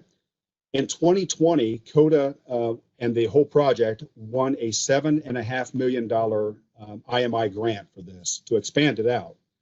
So this pilot will now expand to the 12 counties surrounding Columbus. So we're very excited about this program. It's going to use data from Waze here, NREX, and other fleet providers, and will include incident response, transit priority information, transit routing, and a variety of rural applications as well that are available within this kind of data. So very excited about that. No, that's very interesting. Again, right, back to the way we started this conversation is data. When you add that connectivity, you get that data, and then how do you share it and make it meaningful? It's a constant reoccurring theme. No, thank you, Matt, for explaining a little bit more about what you're doing with the smart yard and the asset location tracking. I'm sure that'll improve operations, reduce cost, and ultimately drive your customer satisfaction, right? That's what you're ultimately looking for. So I wanted to kind of throw out something a little bit general. One of the topics that was on the original panel discussion was around EV charging and wireless communications. And so just change it up a little bit, trying to keep the conversation valuable for anyone who was joining for any one particular aspect. But I wanted to make it very relevant. So Clint and Matt, I'll throw this out to you guys from a transit agency perspective. Alex, I'd like to understand maybe where you see the wireless side of it. But as we were talking about asset sharing, we're starting to see a need or a call for more cities to deploy more electric vehicle charging assets. Cities themselves are bringing on electric vehicle fleets, and their residents are bringing on electrical vehicles. So have you seen with MARTA, I guess, Clint, well, maybe we'll start with you. With MARTA, you guys have an electrified rail system. Have you guys seen any thoughts or considerations for leveraging the fact that you have an electrification network and a communications network that could be tapped into for EV charging of either your own fleet vehicles, your bus vehicles and so forth, or for residential vehicles? Have you guys looked at any of those types of things or starting to address the EV charging aspect for your city? We actually have. We've put in at 8 locations in the parking decks and parking lots of our stations, our rail stations, charging units. We have a total, 60 ports total right now. So we can charge 60 cars up anywhere within the geographic area of MARTA. That's a partnership that we did with Georgia Power. We're one of their larger customers, so they try to treat us nice. And as a result, we're trying to pass that love on to our patrons. We provide this presently as a free service. But as with anything else, eventually it could be monetized for the authority. But right now, it's a service that we're providing to those patrons that are utilizing electric cars. No, that's great. That's great. And Matt, has CODA looked at it from either EV bus operations or, again, trying to figure out how do we get people off the parking environment, how do we get people into the ride share environments. Have you guys looked at any aspect of the EV? And maybe one of those that's been coming to mind from a perspective is the fact that most of these EV chargers have a Wi-Fi connection. Have you looked at leveraging the Wi-Fi connectivity for your patrons as they're waiting on a bus or something of that sort? Yeah, great question, Kyle. So for us, we are just getting into the EV as far as for our transit vehicles. We approved a pilot where we'll be receiving our first 2 transit vehicles early next year, 2 new flyers, and then we'll be looking to expand that to 10 transit buses. For us, as far as we're looking at mobility hubs currently to provide for EV charging for our customers. And in addition, we had a very, I think, a beneficial program in the last few months during the emergency where CODA launched a program called Wi-Fi by CODA, which created mobile hotspots in neighborhoods for students that were working remotely. So what we did was took our transit vehicles to certain locations, and about 330 of our transit vehicles are Wi-Fi equipped.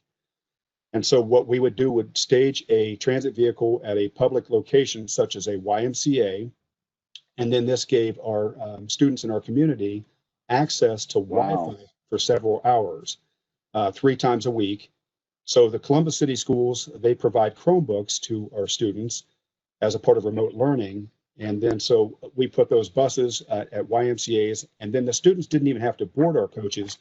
They could be within 100 feet to get access to the Wi-Fi. They could download lessons, books from the library, and just a really great program for us. And then we're looking to expand this. We don't know where this is going in the future. We thought that COVID was going to decrease in Ohio. It's increasing again, and there's talk that we may be having school remotely again in the fall. So we're watching this closely.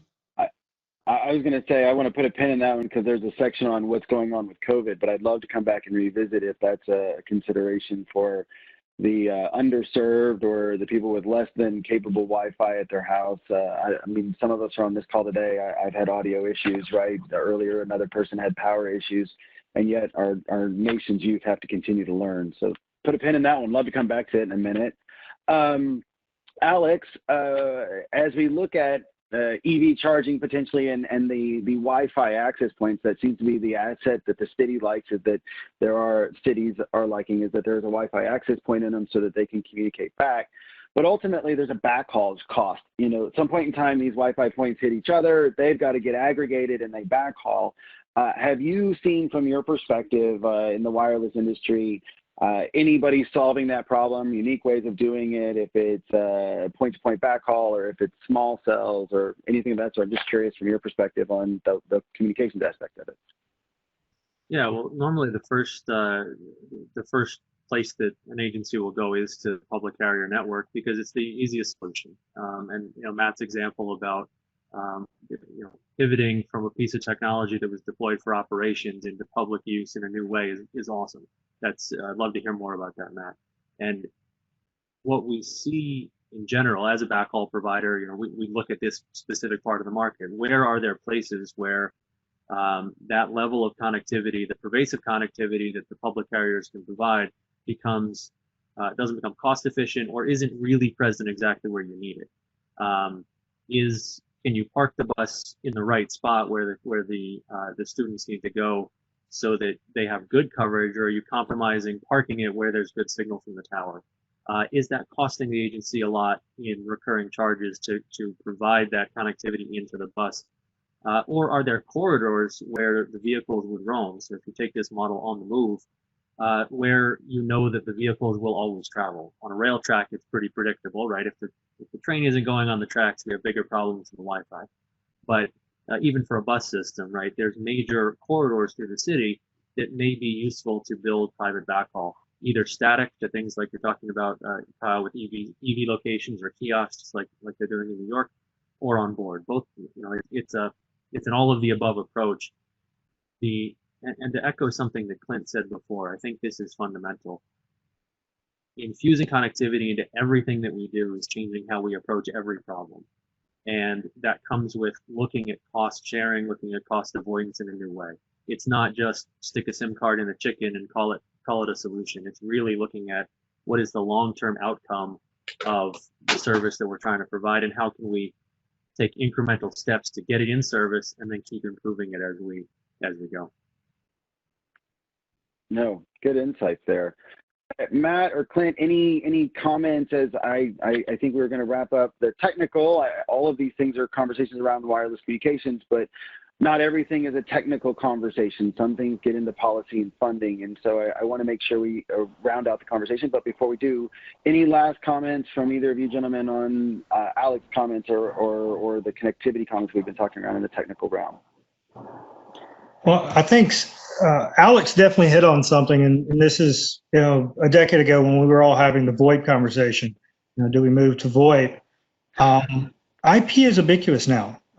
With the Internet of Things, the simplest technology, the thermostats in your home, the smallest things that you never would have considered. We used to make fun of the fact that the toaster was going to have a conversation with the refrigerator, but now that's not so far-fetched, and there's a business case, a use case in transit specifically, that you want your disparate systems to communicate.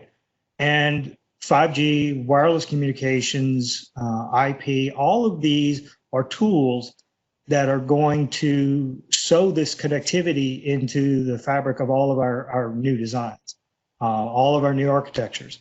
And it's going to be the companies that provide that as part and parcel of their build sheet and their design criteria that are going to get our business and be utilized in the future.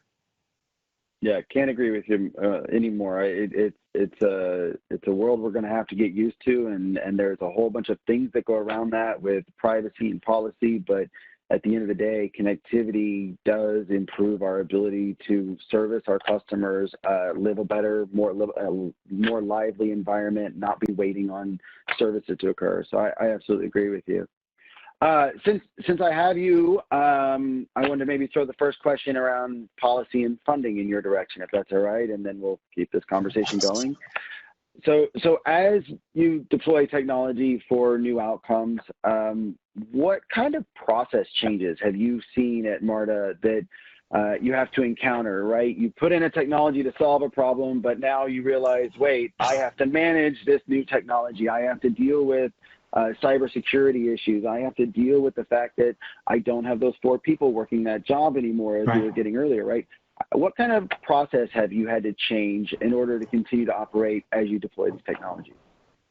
So the worst case scenario came about several years back. We were researching and putting together a CCTV expansion program. And in the authority, we build our documentation 30%, we send it out for review.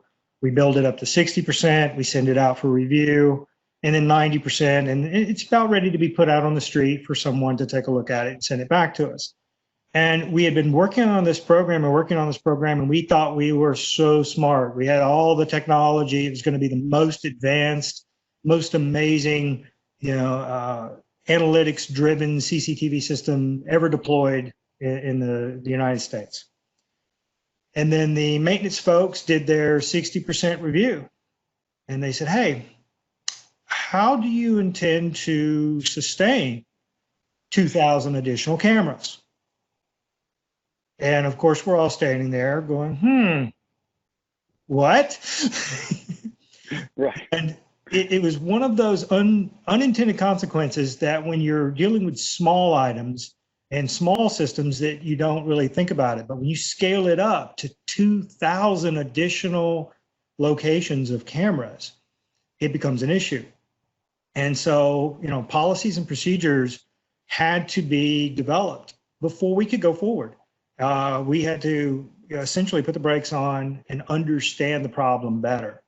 And that's an example of you think the technology is amazing and you're all gung-ho for putting in the new shiny, but those unintended consequences are the ones that are the most important on the back end. And that's why you, as as a good steward for us, we're a good steward of public money, that you have to take all these considerations in, for, is there a return on this investment? Is there a policy that that protects the authority from the utilization of this technology? Is there a procedure Right. for how to keep it, maintain it, use it? So it's a little bit more complicated when you get onto the larger scale of things, and we've definitely learned our lesson. We took our lumps and our bruises, but those are the lessons that you take to heart, and that makes you better. Yeah, no, I think that's a good point, right? The technology is a great thing, but you got to continue to pay that bill, right? If it's a cellular bill or whatever the case is, or if it's just maintenance and upkeep, you have to send someone to a networking class in order to handle new VPNs, whatever that is. There's always an internal process that goes with it.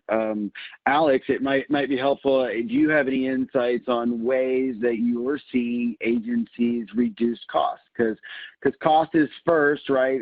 Typically, if we can find a way to reduce the cost, the policies can easily start to work themselves out. But it always comes into, if I create this new answer, I have this new problem, but that new problem tends to be a cost. I got to add headcount, I've got to add training, I've got to add backhaul. So if I can reduce costs. So if you have any insights there from your perspective? Yeah, I think one of the most interesting developments in this part of the industry certainly in the last 5 years, and I think it's accelerating, is attracting 3P models to things. Clinton, you mentioned doing the neutral host model. There's a lot of good examples of that, and that may help significantly reduce the capital costs to get things done.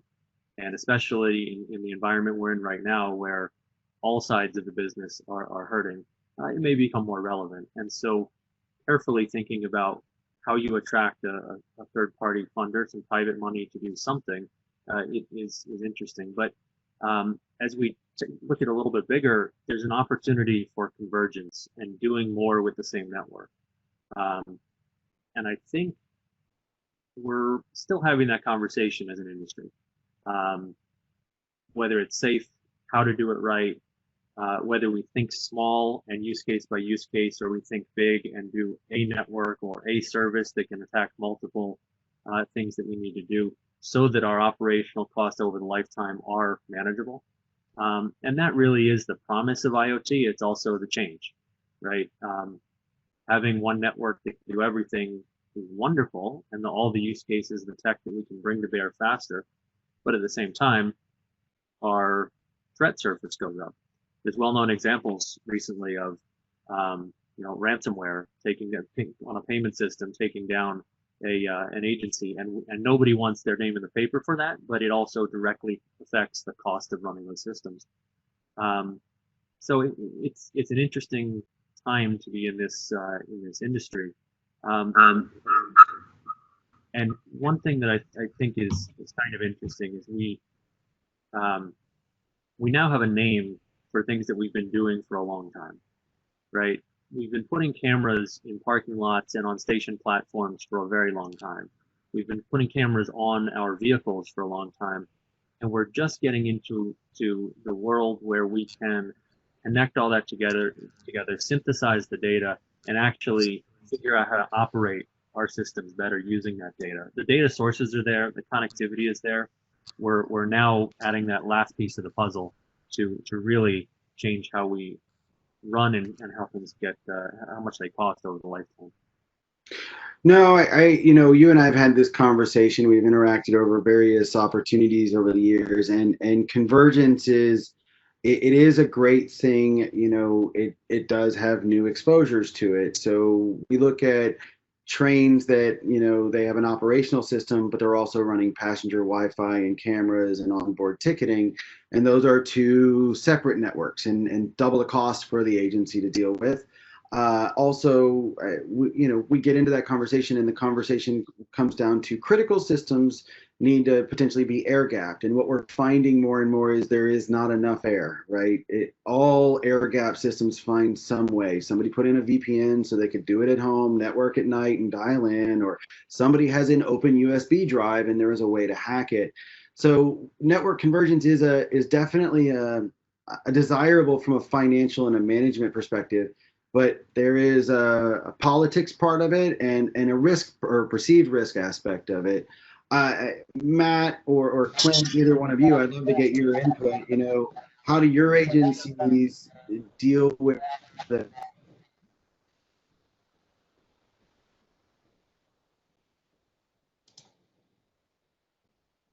one? So I'd love to get your input. Okay. You know, for CODA, I think being in the public sector, it's always been a sector that's risk adverse.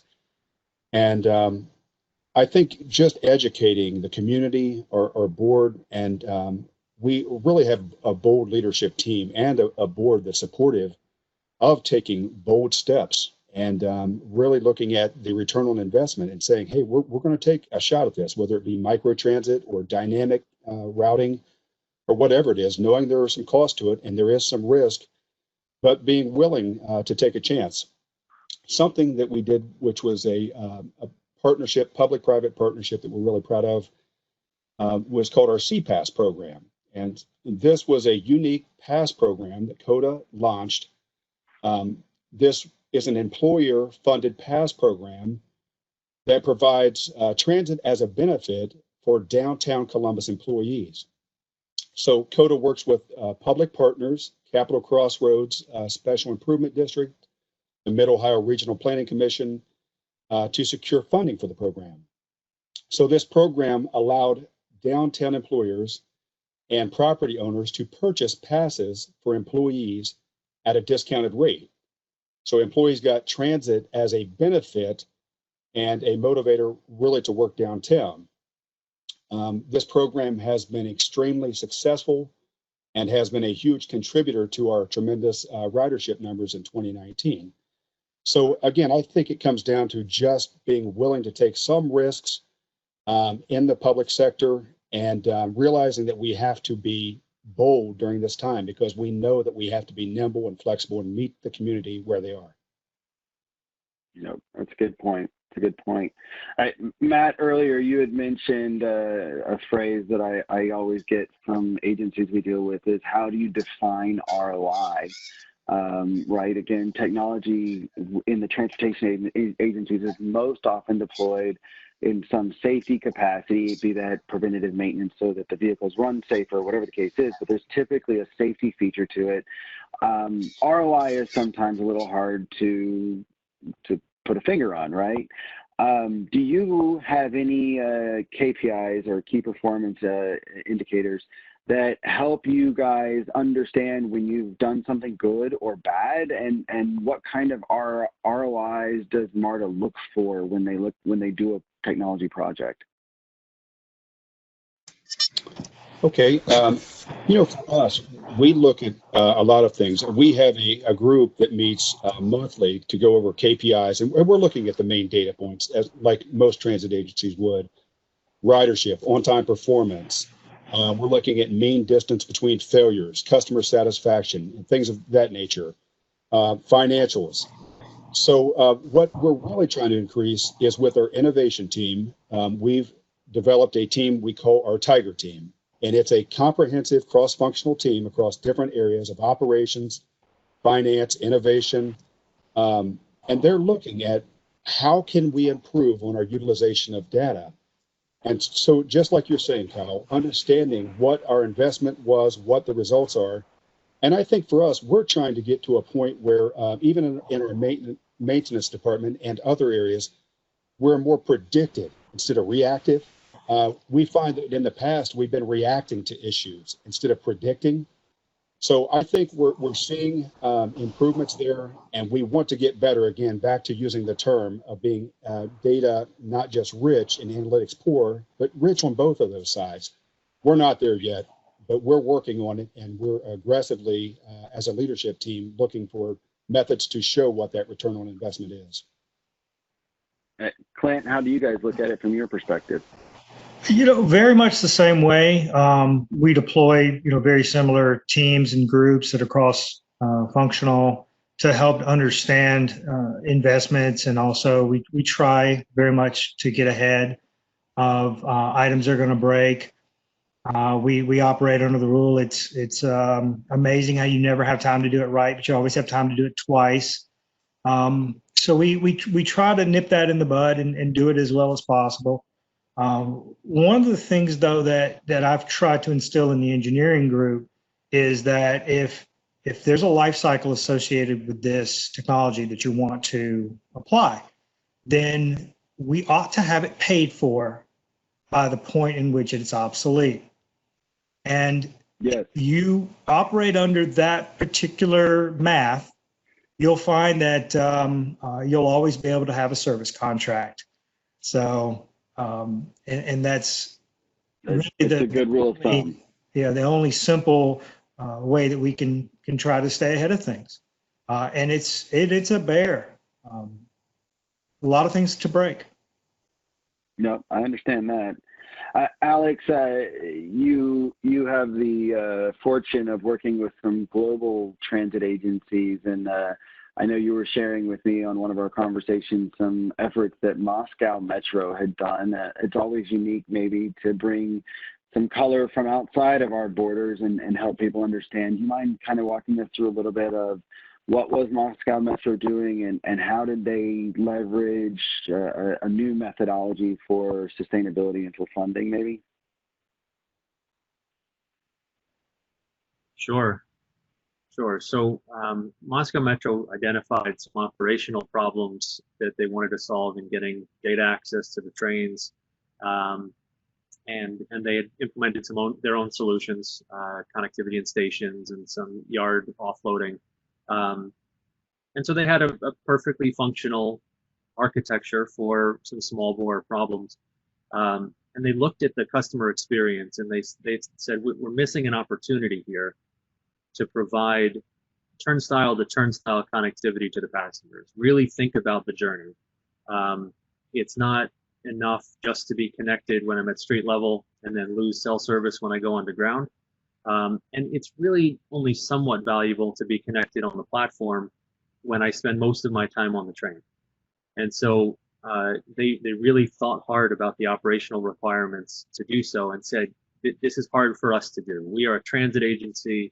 We don't know how to do this in-house 100%, but we can be the tenant. We can be the anchor customer to set the vision and partner with an outside agency to attract funding and expertise. So they partnered with a 3P model. They brought in a long-term partner, and it takes a lot of time to get a partner like that into bed with you, right? They're going to be with you for 30 years. So a long dance, but they figured out who maintains, how it gets built, who deploys, and what they ended up building is a communications infrastructure end-to-end on the entire system that, to our knowledge, is the fastest onboard Wi-Fi experience in the world.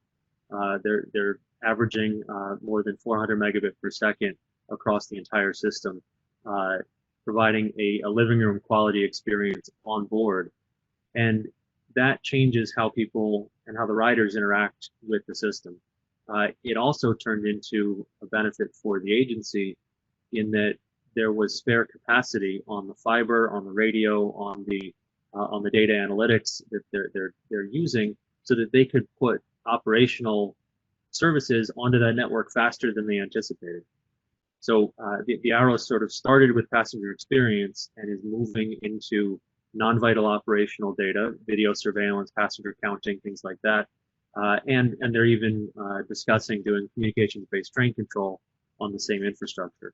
So it's an interesting way of thinking about the agency, taking advantage of the assets that the agency has, looking with a long-term view and finding a partner who's willing to step in and fill some of the technical gaps without losing sight of what transit is all about. It's about safely and reliably moving people through a city. It's not about how much money, how we can advertise to them. That helps defray cost, but it's really about the fundamental need for making our cities operate properly. Clint, the model that Alex just walked through sounds a little bit like your neutral host system. Does that resonate with you? Is that a similar long-term relationship you have with a partner that brings you those services, or is it something that you operate as a business entity within MARTA? A little bit of both. I mean, it is definitely a partnership in that they share in the revenue that is generated by the leasing of not only our space, but of the distributed antenna system in and of itself. So they get paid by their providers and we get paid by them. So it's beneficial for everyone for the system to operate at peak efficiency. But one of the added benefits that the authority gets is utilization. So we've carved out a small portion of the system's Wi-Fi for us to use for our own uses. And this is for getting VL information off the bus as well in the bus loop, fare collection information, getting rider counts, health of the bus systems. All of these things that are within the bus itself can now be transmitted to us on a more regular basis, not over the cellular system, but using the Wi-Fi at every station where they stop at while they offload and onload. So it's something similar of a public-private partnership in order to create a sustainability model. Someone else manages it, if I hear it correctly, someone else manages it, but you have a profit share and you are the baseline customer. You have a priority service, be that Wi-Fi for your own operations or otherwise. Is that about right? That is correct, yes. Perfect. Yeah, no, it seems like it's a growing model, and with funding resources being continually strained, which is going to bring us to the next subject in a minute, right around COVID-19. But with funding models being strained, anything I think is fair game these days. Matt, you don't have maybe the convenience of tunnels and trains in your network. Do you have anything that similarly compares on ways you create sustainability, ways you offset or defray costs in order to make your technology deployments feasible? Yeah, for us, I think we continue to look at partnerships. Like we talked about earlier, just the return on investment. This has been a major challenge, but an opportunity for us at CODA, and just like MARTA and other transit agencies, just how we're going to function within this environment. So much has changed as far as our riders, what their demand is today versus what it was 4 months ago, and what will it look like in 4 months from now. We just don't know. So for us, we're always looking for where we can partner, with the community, and we've worked with local partners even to help the community in need. During this crisis, we worked with Bob Evans Restaurants to distribute food to pantries, to local kitchens. And that's one of the questions we ask ourselves is not only about sustainability beyond this, which we know will be critical, but how can we partner with the community right now in their time of need, whether it be the Wi-Fi, distributing food, whatever it is. So we're always looking for opportunities, and we know we'll have to continue to expand on that. CODA is dependent upon a sales tax heavily, and we monitor that as well. We realize that sales tax revenues are down, not as much as we thought they would be, but we know that there's a lag on that. And so we have to keep looking for innovative ways to sustain our funding model, and we'll continue to do that. No, thank you. And a great segue as to, the next section around topics top of mind with COVID-19, right? We started off this conversation asking about the use of data and analytics in normal operations. Can you give us any instances where you've seen drastically different data analytics or different data points from the onset, and then what you've done or how that's impacted your business with the onset of COVID-19? Sure. Yeah, for us, data analytics is critical. We have meetings.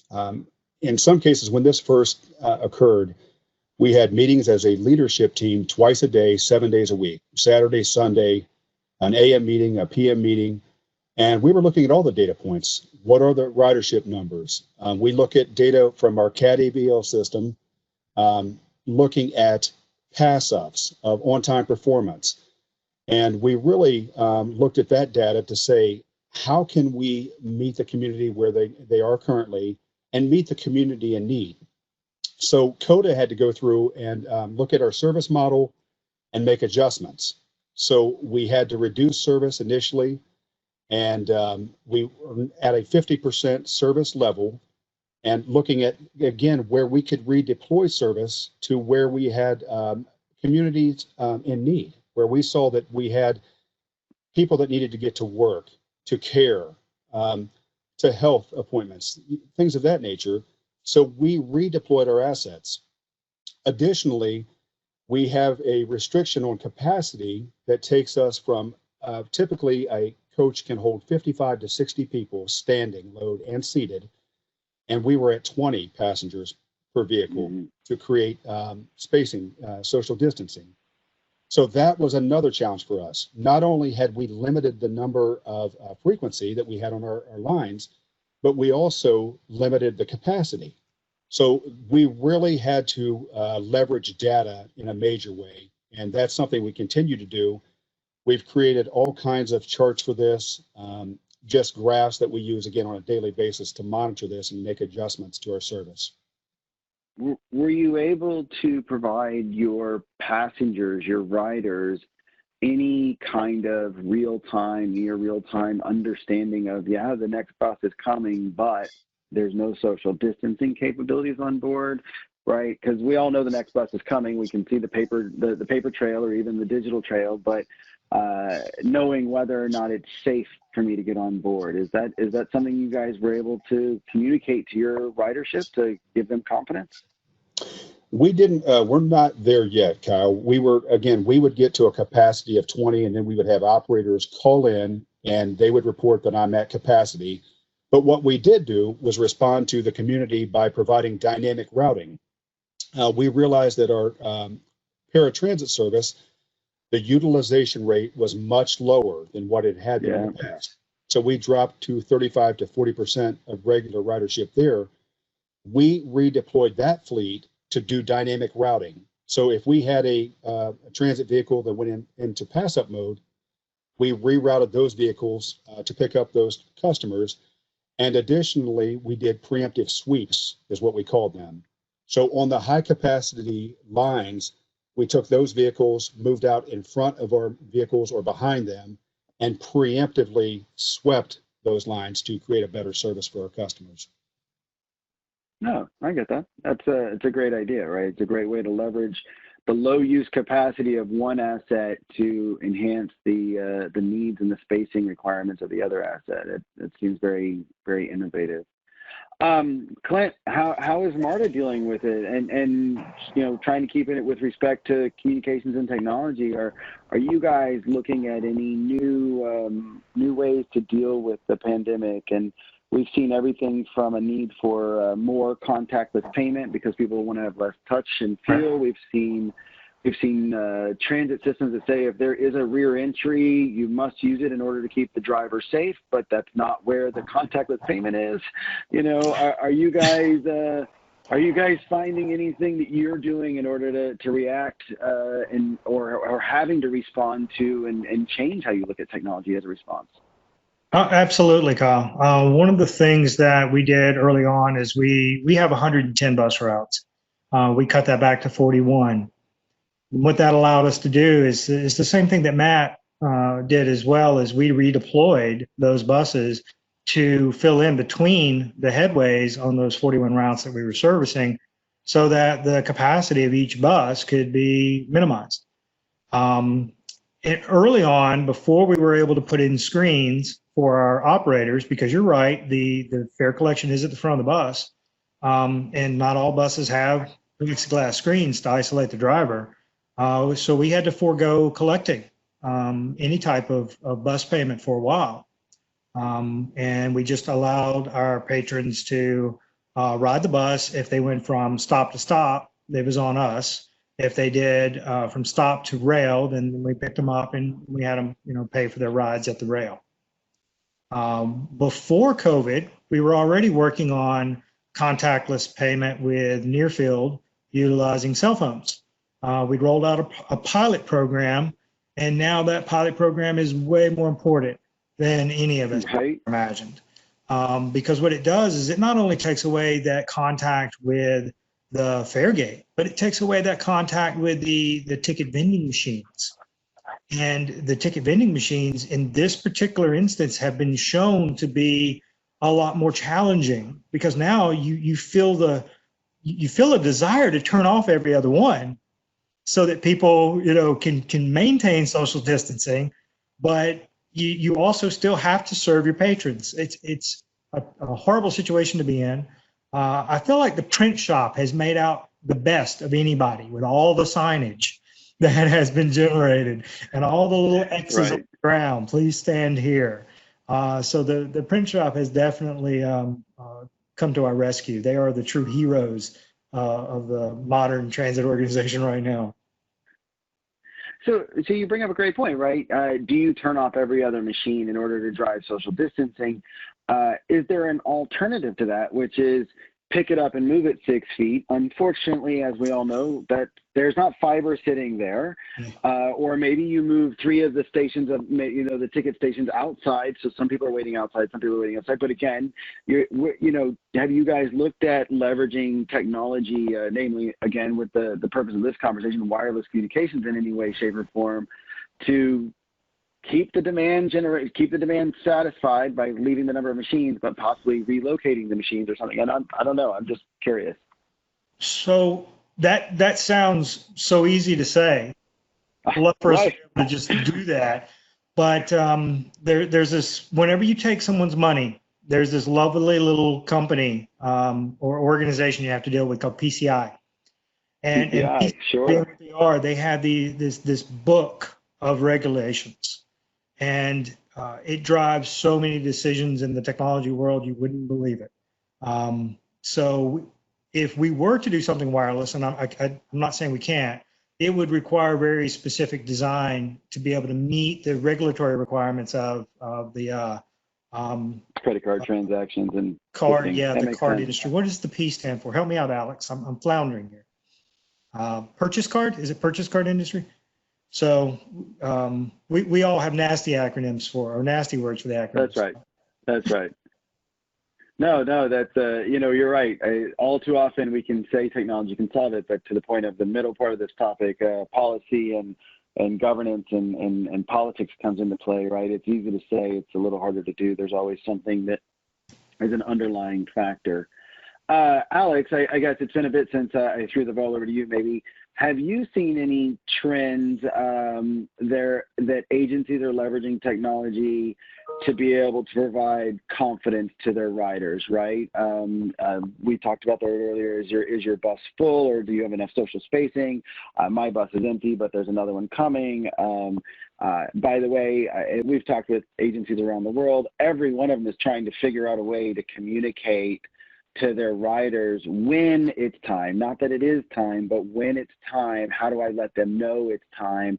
And if it becomes a surge, how do I back it back down in real time? Because you got to keep up with demand as much as possible. You got to generate revenue as much as possible. So have you seen any trends where people are doing this in the United States, anywhere else in the world where you've been dealing? Well, we're seeing two major trends, I guess, on that. One is that agencies that have both the operational muscle memory, and they've rehearsed for snowstorms, they've rehearsed for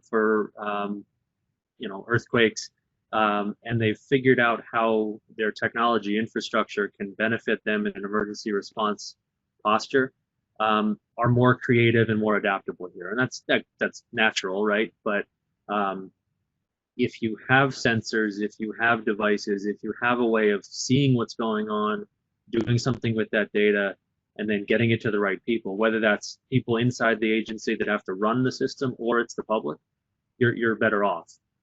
So we're seeing lots of creative ideas come out, but everyone is still reeling from this, right? Nobody could have predicted the scope and scale of COVID, and especially it's so impactful in transit because you need to run higher frequencies for distance, but you don't have the money to do it. There's no revenue there's no city tax, but you need to keep running at the highest frequency. It's not like a snowstorm when you can slow down. So we hope to be, in a position where we can help share good stories as they come up, and as good solutions emerge. I'd love to hear more before the time's out here on Matt's, use of the buses to provide connectivity to the underserved. I think that's fantastic. The other trend we're seeing is, in the background, everybody is thinking about what comes next. When we get right-footed, when we stabilize, how do we prove that transit is safe? How do we over-communicate that we're doing the right things to maintain this, not just now in an emergency crisis, but going forward? And again, I think if you have a good digital infrastructure, you know how to move data around, you know how to glean insights from it, you'll be better positioned to answer that question. No, I think that's absolutely the fact, right? We started this conversation with gaining data. We've talked about connecting stuff for safety and operational aspects, but you gain new data insights, you can drive new outcomes. I think I heard it several times. People mentioned that everything's getting connected in the IoT world, from 5G or otherwise. I think everything is to a point now that this maybe drives the next question for me, which is, I saw a great meme in, I don't know if it was LinkedIn or otherwise, but it was, what caused digitization in your organization? Was it your CTO? Was it your CEO? Or was it COVID-19? Right? And I'm curious, right? You guys have to digitize, and you may not have been planning for it, or maybe it was on the books, but it wasn't a priority today, or it wasn't funded, but now amazingly it got funded because. Matt or Clint, Matt, maybe let's start with you, right? What is the status of your service today, and how is your organization digitizing as a response? Okay, sure. So the state of our service today is, thankfully, CODA never shut down completely. We didn't hold our service during the pandemic, even at the height of Governor Mike DeWine's stay-at-home orders this past spring. So in mid-March, we began to gradually reduce the service. We first suspended our airport service, late-night service, and then our 14 rush-hour lines. So we had a campaign also to celebrate our employees that are considered to be essential workers, our Heroes at Work campaign, and really focused on their safety. But as we looked at our service, there were a couple things that we kept in mind, two really key points. Number one, we had to look at the reduction in the workforce in Central Ohio. Who was using the lines? And again, like I spoke earlier about what does it look like today versus 4 months ago. The second thing was just really redeploying those buses to neighborhoods where residents are transit dependent. So we put more coaches on the busier lines so we could practice that social distancing. By late April, we reduced our service model to 50% prior to the pandemic, and that meant that we operated from 7 a.m. to 9 p.m. 7 days a week. And this allowed CODA to focus on providing really reliable service to essential workers, again, the food, the care, the work, and or essential travel, I should say, and really ease the demand on the frontline workers, our heroic workers, our operators. So our service prioritized vulnerable customers, and it ensured three things, and these were challenges to us. Number one, how do we protect the frontline workers, the operators and the customers? Number two, providing essential service to our most vulnerable customers. And then I'd say the third thing was keeping the service reliable when we were using our transit vehicles at a half capacity or 1/3 of their regular capacity. So for us, like you were saying, Kyle, this amounted to major changes that normally I think would take 2 to 3 years time, but we were making these changes within 1 month, 2 months, really looking at data, tracking with dashboards, our customer data, COVID cases. We were looking at employee illnesses. Operator absences were critical to us. What was the absence rate for employees? Another key component for us to track with data was our PPE equipment. We thought we were in good shape going into this, but you never could account for what took place here. We got really low on PPE. So we realized that immediately we had to create a dashboard and report that showed all of our PPE, hand sanitizer, gloves, masks, all the things of that nature. And that was a critical point for us. So data became, again, it's always been king at CODA, but at a much higher level, and we had to expedite those things. We continue to work with our innovation team on the next steps for tracking data and where we go from here. But this is just the beginning, and we've got a long way to go. Did you have any projects, technology specifically, communications if possible, projects that were either accelerated or slowed down as an impact of COVID? Were you planning to do something and aren't, or you were planning to do something and now you're doing it now instead of next year? Yeah, so for us, we had a launch of a microtransit system in Grove City, which is a suburb of Columbus, and that was our initial launch. We had to expedite another launch in Northeast Columbus because what we saw was a need for transit, but we didn't see the ridership demand that would support a regular fixed route line. So yes, we used technology there and said, hey, in data to show we need service there and we need another microtransit. So we launched that.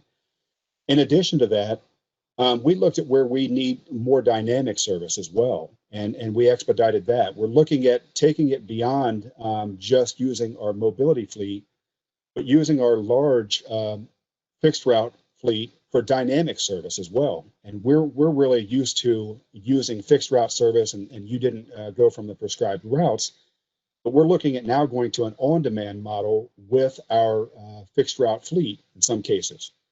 So that was all accelerated. We had some other things, even our smart yard implementation that actually got slowed down. I mean, this changed the priorities quickly. We know that's still critical. We're getting up to speed on some of those things now, but there were many technologies that got put aside for a few months as we had to be all hands on deck on just responding to the emergency and getting service to the critical areas. Yeah, understandable.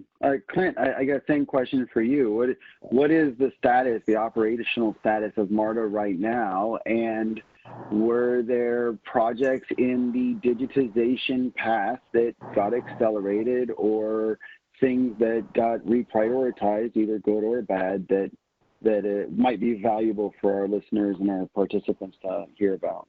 Sure.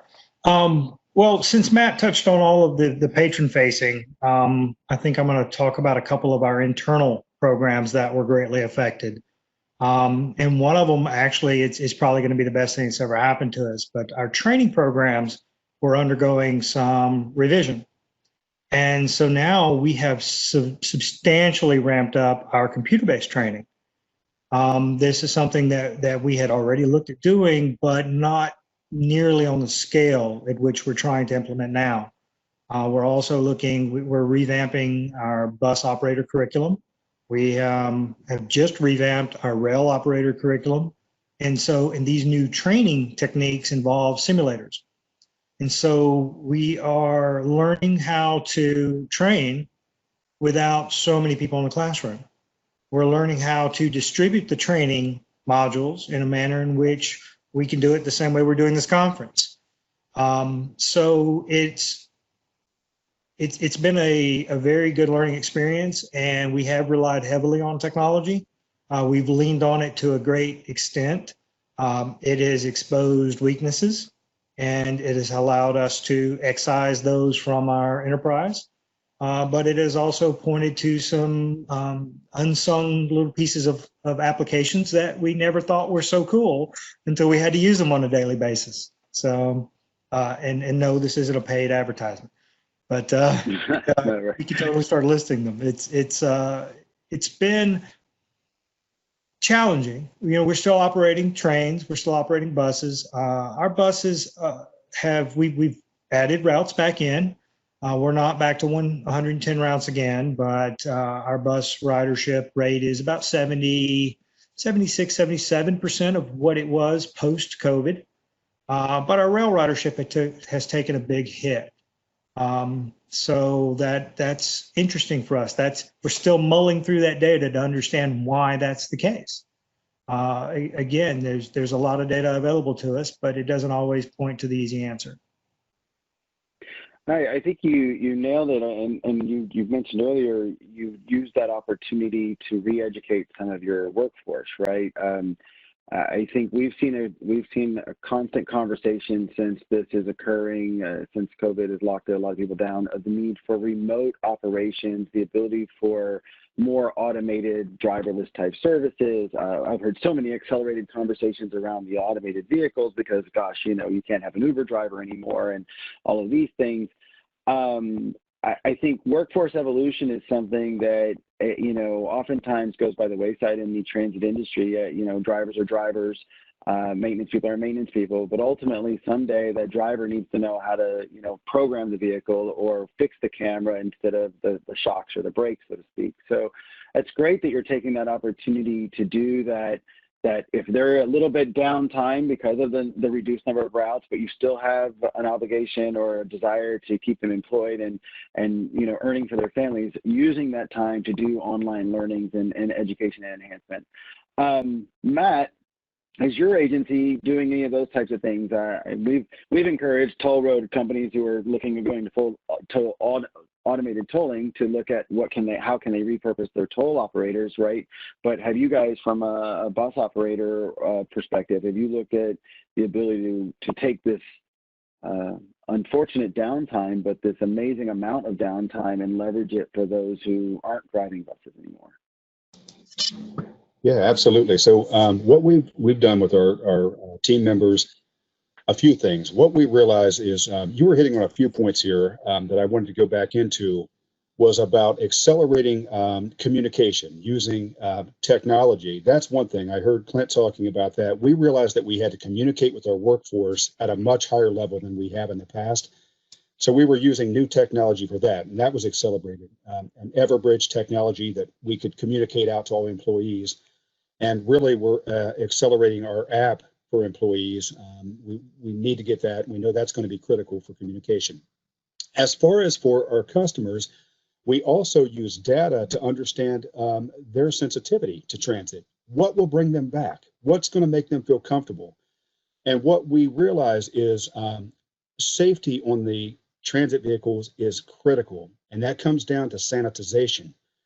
So we looked at some of our workforce where we were not collecting fares. I think like Clint was at MARTA and their team, and we're still not. We're rear door boarding, but we had our team that works on technicians that work on the fare boxes. We redeployed that staff, and they were out helping to sanitize vehicles because we know that that's essential. So we have teams that are out in the field every 4 to 6 hours. Our transit vehicles are being sanitized with CDC approved solutions. So we redeployed that staff. The other thing that you hit on, Kyle, was working from home. We accelerated that to a level I've never seen. Being at COTA 31 years, we've always been very conservative as far as our workforce working from home, working remotely. I think we all learned how to do this in 2 to 3 months' time, and we don't know that this trend is going to go back anytime soon, especially within downtown areas, just workplaces in general, but within the transit industry, which has been very conservative on that front. We learned how to do that quickly. So that's been exciting for us, and we'll continue to expand on that. No, that's great. I appreciate that. And it is. It's always a way of looking at a way of reinventing yourself in the time and the demand you have in front of you.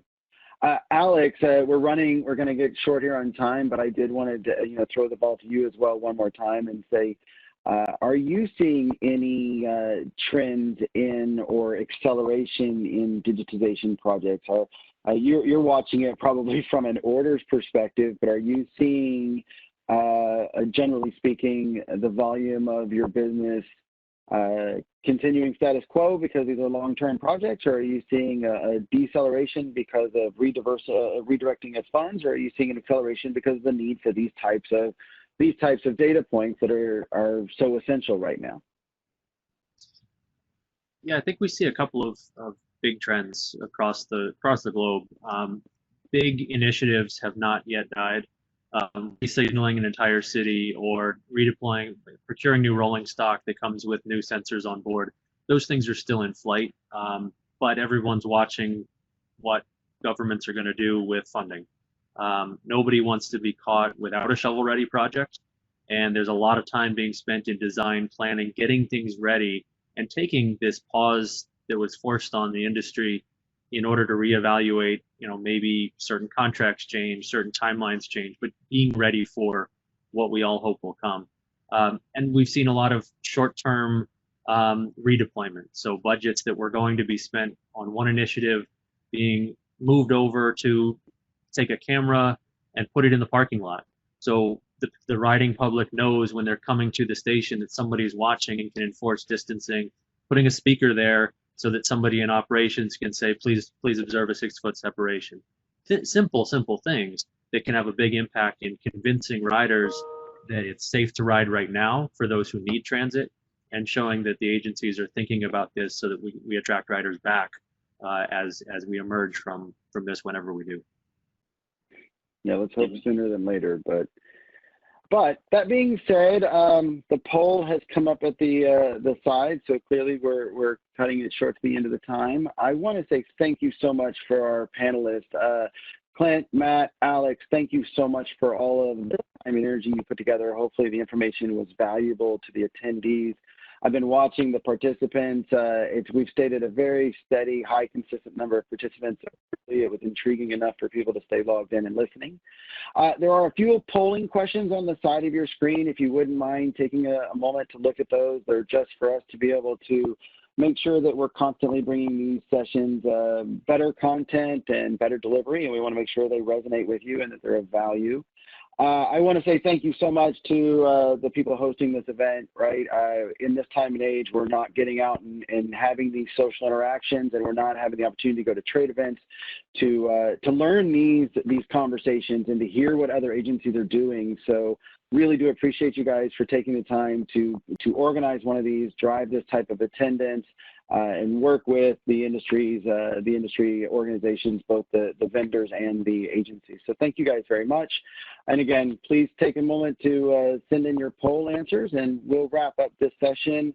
Give everybody a minute or two bio break before the next session starts. I see Alan Tillis joining now, so I'm sure it'll be an exciting next session. I don't know, to be fair, I should have looked at it to see who's the actual presenter and panelist, but so far today, the sessions I've attended have been really intriguing. So please stay tuned for the rest of the afternoon. Take a minute or two if you need to, and we'll look forward to seeing you here shortly. Thank you, Kyle. And thanks, Cisco, for being one of our sponsors for today. We couldn't have done it without you. Really appreciate it. And for all of our attendees, Kyle usually looks a lot better than that. He's he's in the process of moving, and I can see that we don't have the best internet connection for you quite yet. Yeah, there's my problem today. But your new place, and of course, you work for Cisco, so it's just. I'm sure the irony, trust. I've felt it for years. I've felt it for years. The irony. All kinds of incredible routers for the new home, and we wish you the best in moving to that new home.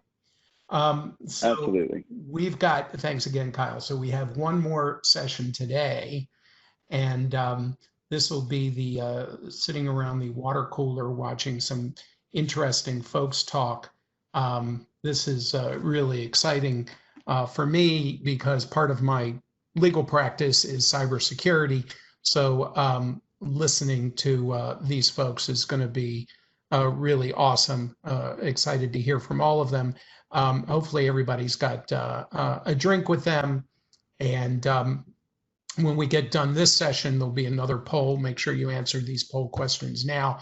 And then we'll move on to tomorrow morning's sessions, which will also start at 11 a.m. So we're really excited for that for tomorrow, which will go pretty late into the day. So Session 4 for today is system safety, physical and cybersecurity, and resiliency. And with regard to resiliency, if you were here earlier today, you know that my house here, we lost power, and I wasn't terribly resilient. But having said that, where we're at right now is we have 4 tremendous speakers. So we're going to get right to them, starting off with Keith Ammons, who is VP of Market Development for PowerTrunk and also one of our sponsors today. So Stephanie, I don't know that I have the ball. It might still be with Kyle. No, I do. So now I know how, because I've learned these things. I'm going to pass this ball now to Keith. There we go.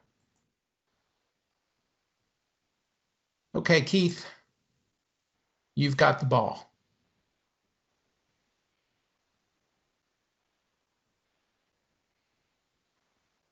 Okay, I don't see it yet, but so you've got, there you go.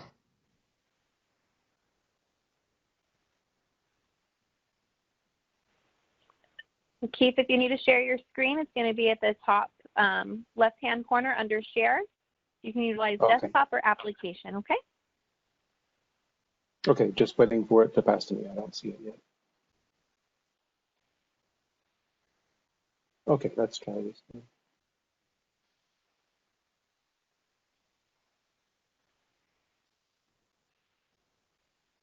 Oh, okay, so thank you, Alan. Thank you, everyone. What I want to speak about over the next 5 or 6 minutes is just very briefly give an overview of what a private mobile radio communication system can provide for a transit operator. First of all, just quickly a bit about PowerTrunk. We are actually the North American subsidiary company of Teltronic SAU from Spain, with over 40 years of experience in providing complete turnkey radio communications networks and subscriber radios, with hundreds of systems installed worldwide. And in North America in particular, we are the leader in providing Tetra deployments, Tetra being the leading digital land mobile radio open standard for critical voice and data communications in a single network. Here you can see our global transit presence. We are active worldwide. This is just for transit. If I was to show you our utilities and public safety and other references, it'd be a lot more. But here we see just our transit presence throughout the world, extensively throughout Europe, South America, Australia, parts of Asia and Africa as well. And then in North America, we are providing land mobile radio networks for various operators, including New Jersey Transit. In this case, it is a complete statewide network for NJT.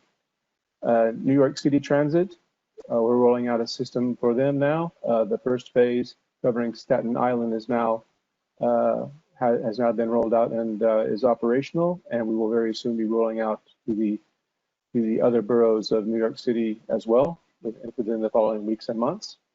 And then in Canada, we provide communications for Toronto Transit Commission and for STM in Montreal. And Mexico City as well. A lot of people don't think of Mexico City being as a part of North America, but strictly speaking, geographically, it is. So what are some of the basic communications requirements that are common for transit operators, be it urban bus or light rail? Well, first of all, there's the need for voice communication between drivers and their control centers. Not so much between the drivers themselves. Usually that's not permitted, but of course, voice between the drivers and the control center is necessary. It's vital. Also, communication with the maintenance depots, and in some cases with the passengers on board themselves, be it direct communications by the vehicle operators to the passengers, or in some cases, the operational control centers are also able to push out voice messages or even data messages to be viewed on a display by passengers on board a train or a bus. Automatic vehicle location, of course, is a key requirement for the transit industry. Typically, this is by GPS in the case of urban buses, and then for light rail, there are other means. Could be GPS or it could be some other type of beacon indicating the train's location along the track at any particular given point in time.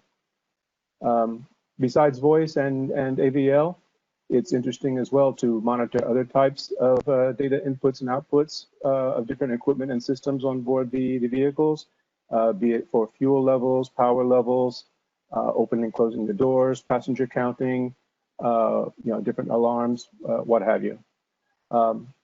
Emergency communications as well. Many large public transit agencies have their own transit police as well. So we facilitate communications for transit operations, but also for emergency communications with their emergency services and transit police services as well. Communications with the maintenance crews, as I mentioned, at the depots. And in some cases, even railway signaling can be supported over the land mobile radio system. Typically, signaling and communications are two separate independent parallel systems. But with this technology such as Tetra, which provides both voice and data in the same system, sometimes in some cases it is possible to pass into the same pipe, as it were. We do have some experience and references doing that. So that was some of the basic, most common requirements, communications requirements for transit operations. But operationally speaking, we're basically talking about fleet management and talk group management. And this is basically, it's the definition of different communications groups, depending on how you have your network established, how is it set up among different zones, operational zones, lines, routes, bus routes, the depots, as I mentioned, and then even the passenger stations and platforms as well. So depending on where a bus or a rail vehicle is located at any time, it could be assigned to one talk group or to another, and even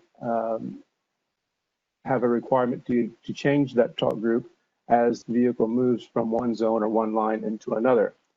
This group change, however, the talk group change, ideally it should be something that's performed automatically rather than selected by the driver himself, because the driver needs to concentrate on safety, on driving the train, and the radio system needs to serve as a tool, not as a distraction.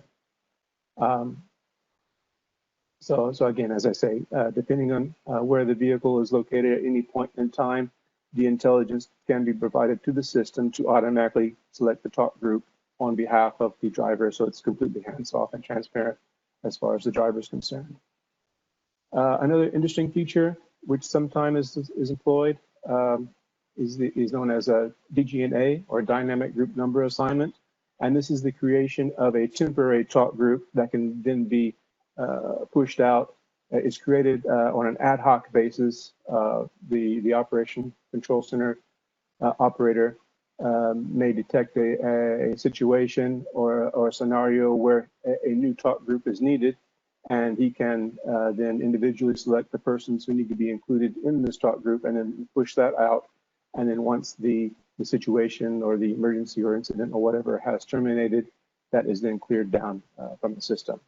And you can see on this slide then a typical display, a synoptic display of a couple of train routes and where the rail vehicles are located, in real time, which route and which zone they're located, so that the DOCC is able to monitor the operations in real time.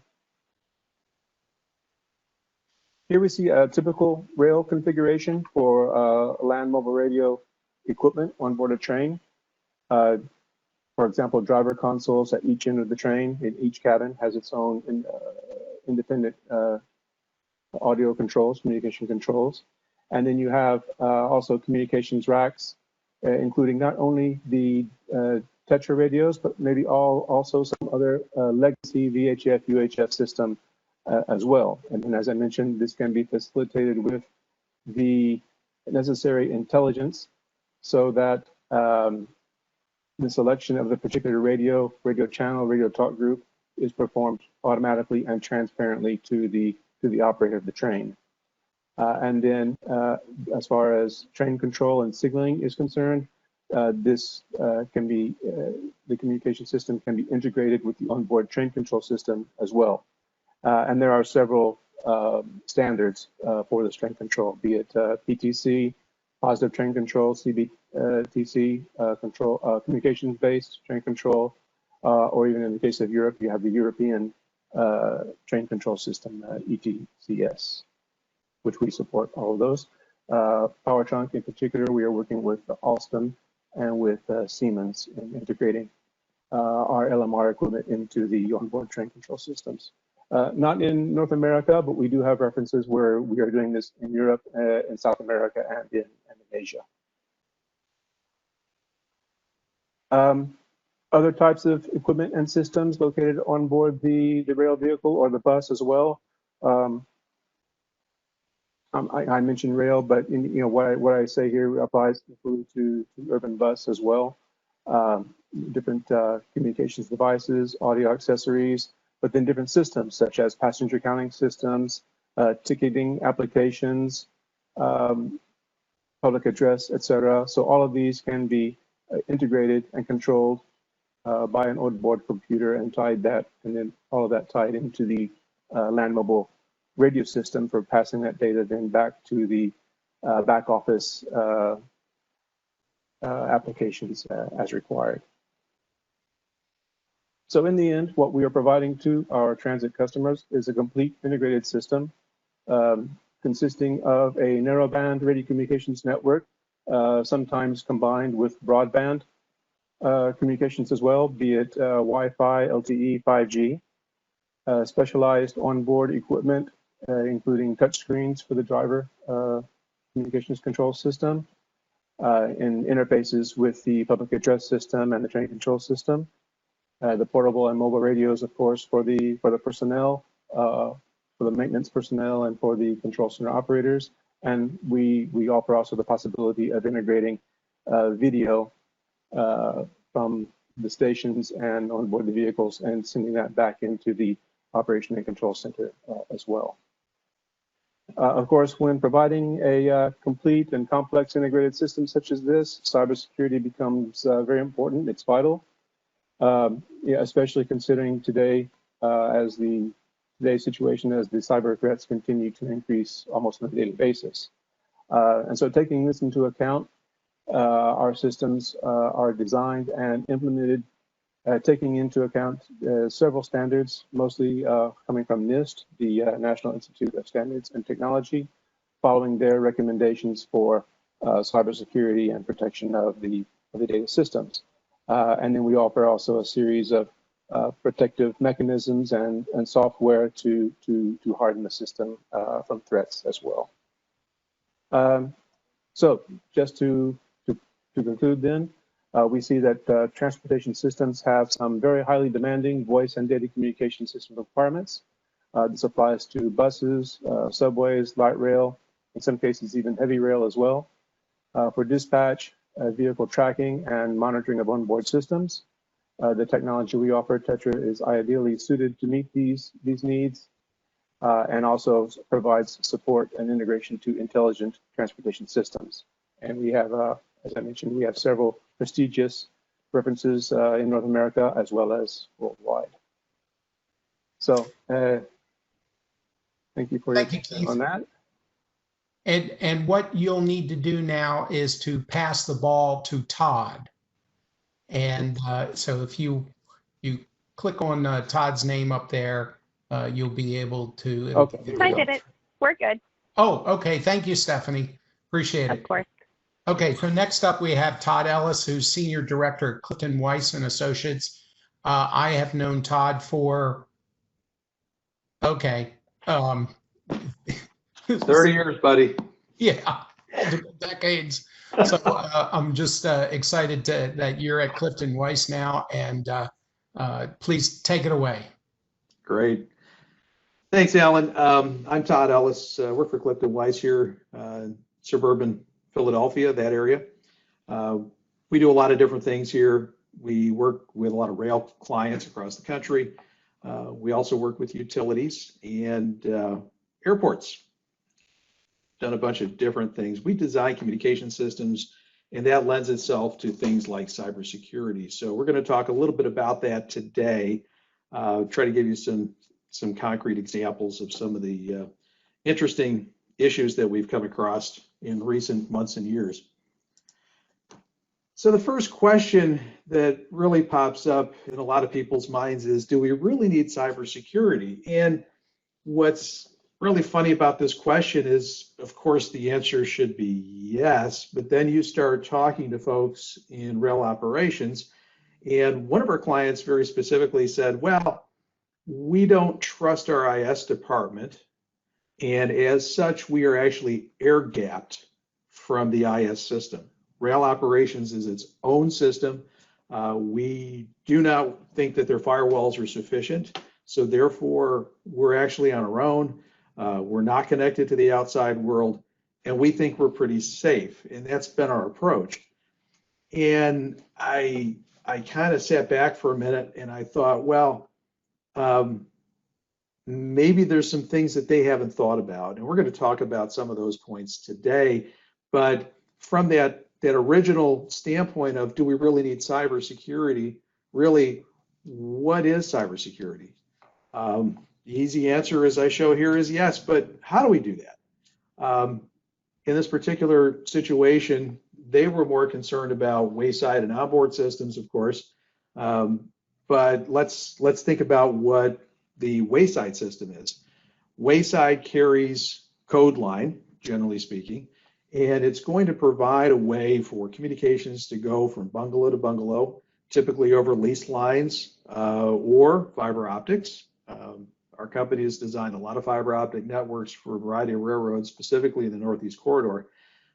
So as the fiber is laid out, you then connect point to point. But then you have physical security issues.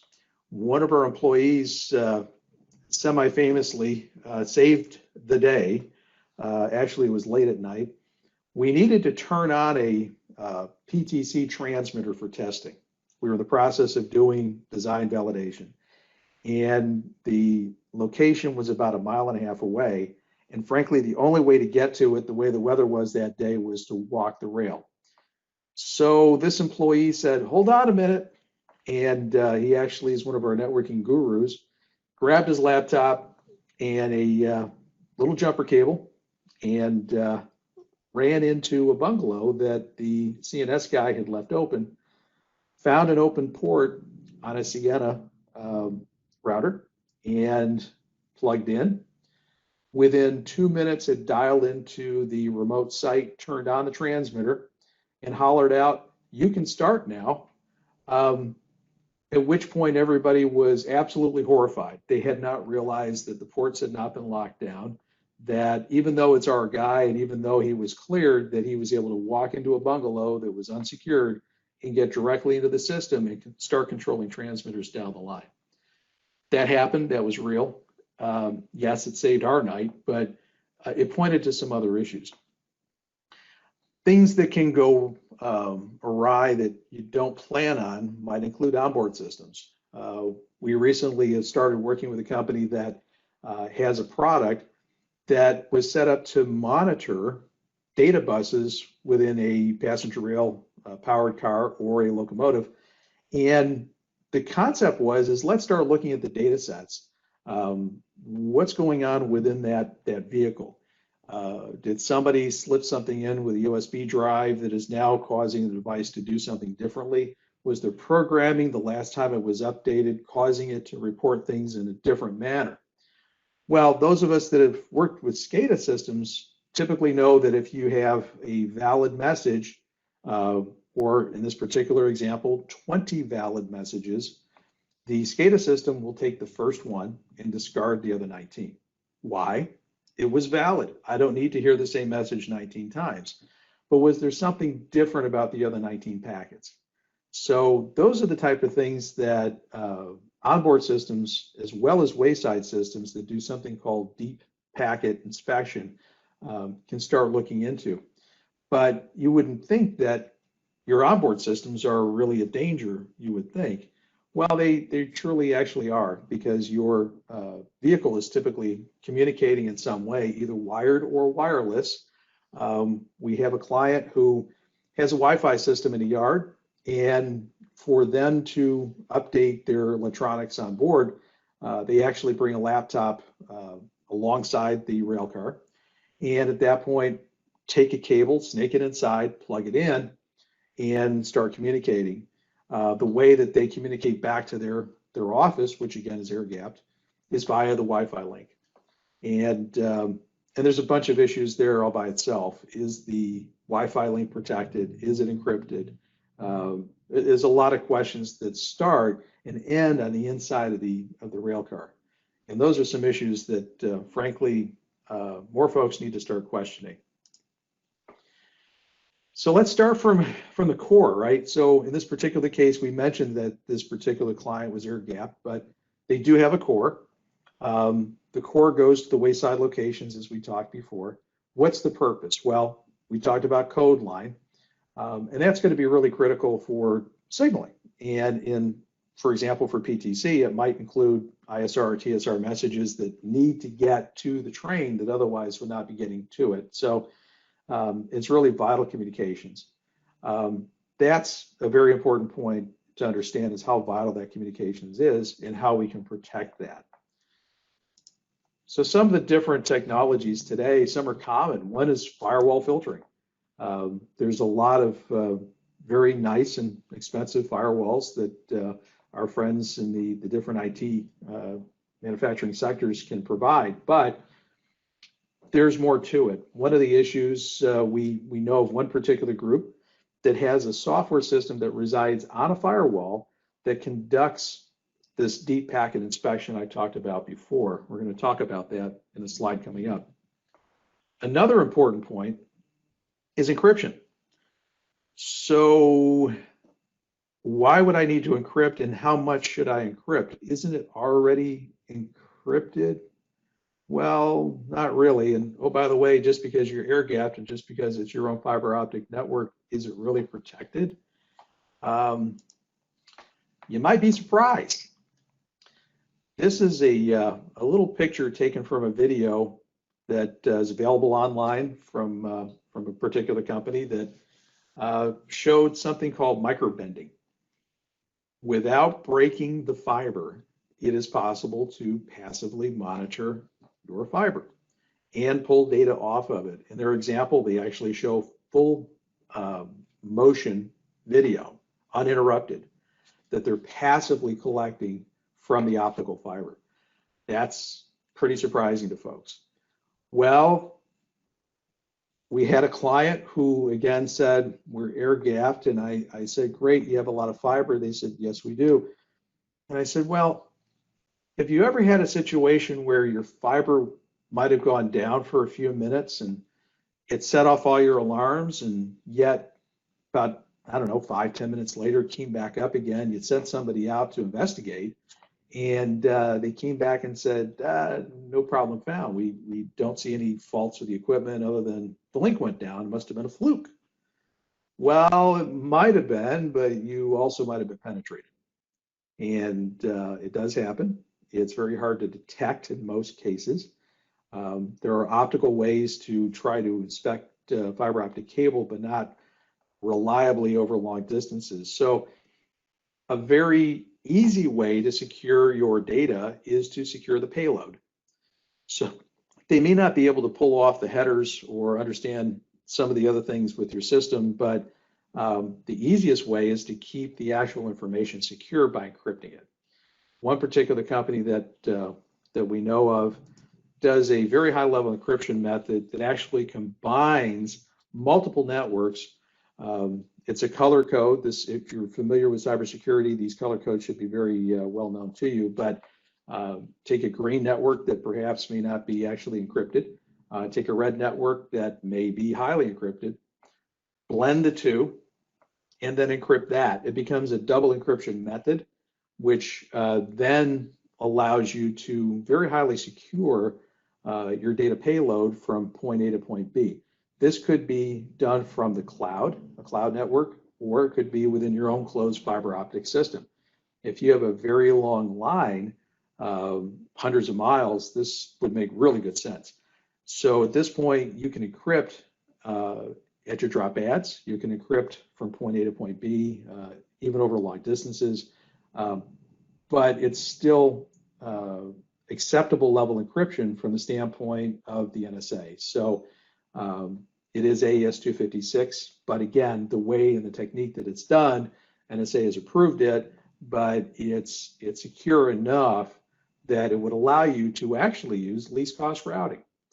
So in this particular instance, maybe it's a way for you to lease a line from somebody else that might have fiber along your right of way, or you have some other methodology of obtaining that communications line, and maybe it's less expensive, but how do you secure it? Well, you can encrypt your payload, and of course, if you do all of your other security things like filtering through your firewall, et cetera, you may be able to save some long-term recurring costs by using this least cost routing method.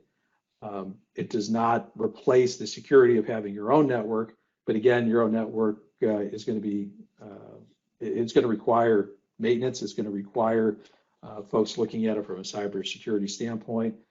And in either situation, encryption makes a lot of sense.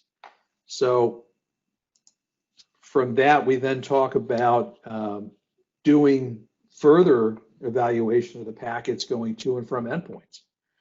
So if you have a catenary powered passenger rail system, you have substations, right? We heard that earlier in our presentations today about a particular power company being very well affiliated with the passenger rail system.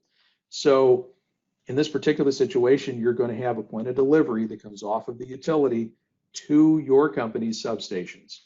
So at that point, you're going to have pretty much the same kind of equipment at your substations that a power distribution company would also have. This particular picture, it shows devices that you would find in most distribution substations. So they operate on different kinds of protocols, that being, in this particular case, IEC 61850. It's a substation type protocol. There's serial, there's IP, et cetera. From that standpoint, you can do deep packet inspection of the actual packets going to and from your firewall to these endpoints. And that allows you to have intrusion detection and look at behavioral analytics from the standpoint of, do I have enough packets? Is this working the way it should? So then we go quickly to onboard. We talked about this a little while ago from the standpoint of being able to look at your data buses, which may include J1939 or CAN 2.0, and do pretty much the same thing. Look at all of your devices, understand what their behavioral analytics should be for that particular rail car. I will tell you that the company that developed this methodology has also realized that they can look at everything on board, of course, across this bus, including fault codes. And they've actually found that this may become a bigger business than just monitoring intrusion detection. They're able to now pull in all sorts of fault codes from every device on the rail car or locomotive and report that to a central location. And again, this has to be done over some kind of a communications medium. And in that particular case, it could be broadband, that could be Wi-Fi, that could be something like our friends from Fluid Mesh have, which is a privately owned frequency, not publicly accessible, and then done with MPLS as a protocol, which is a little bit more difficult to spoof out if you even had the right equipment to get into it. So there's a lot of really cool things that you really need to consider when you're looking at cybersecurity and how you can really evaluate both your wayside and your onboard elements. So Alan, that kind of wraps it up for us. I appreciate that, Todd.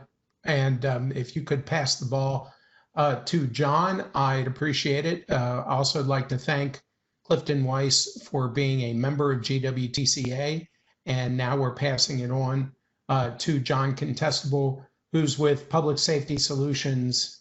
He's Director of Public Safety Solutions for Skyline Technology Solutions. And also, how'd you get a screen capture of me? Boy, that's not one of my better pictures there, Todd.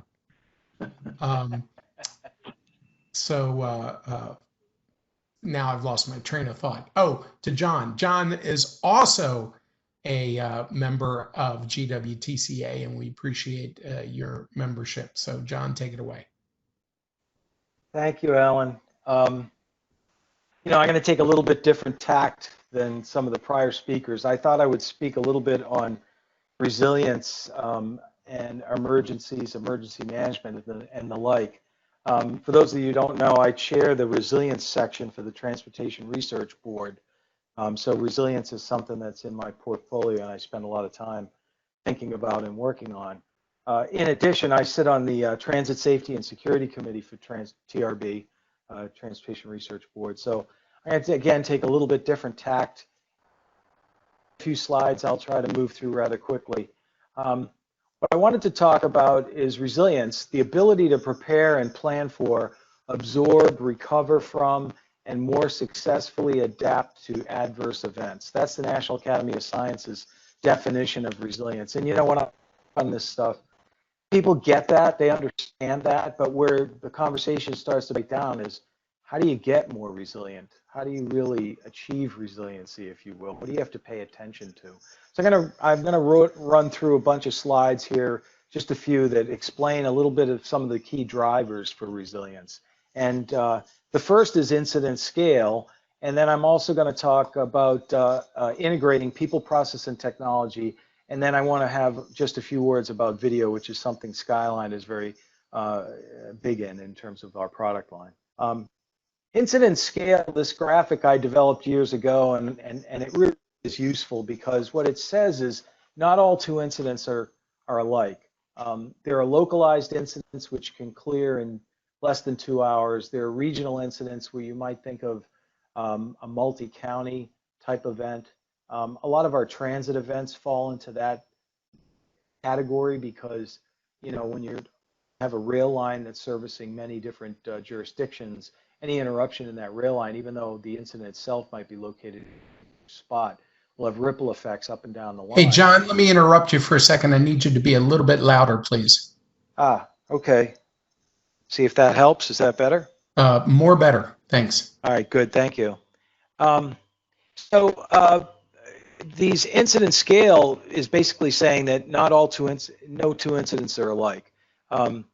You have localized, regional, statewide, and national type events. And of course, national events would be like a 9/11 would be all the way over to the right. And what we're trying to say on this is that public preparedness for localized events is really high because they've encountered them before and they know what to do. But as you move to the right on this scale, the need for communications interoperability with your partners and the public preparedness drops way off.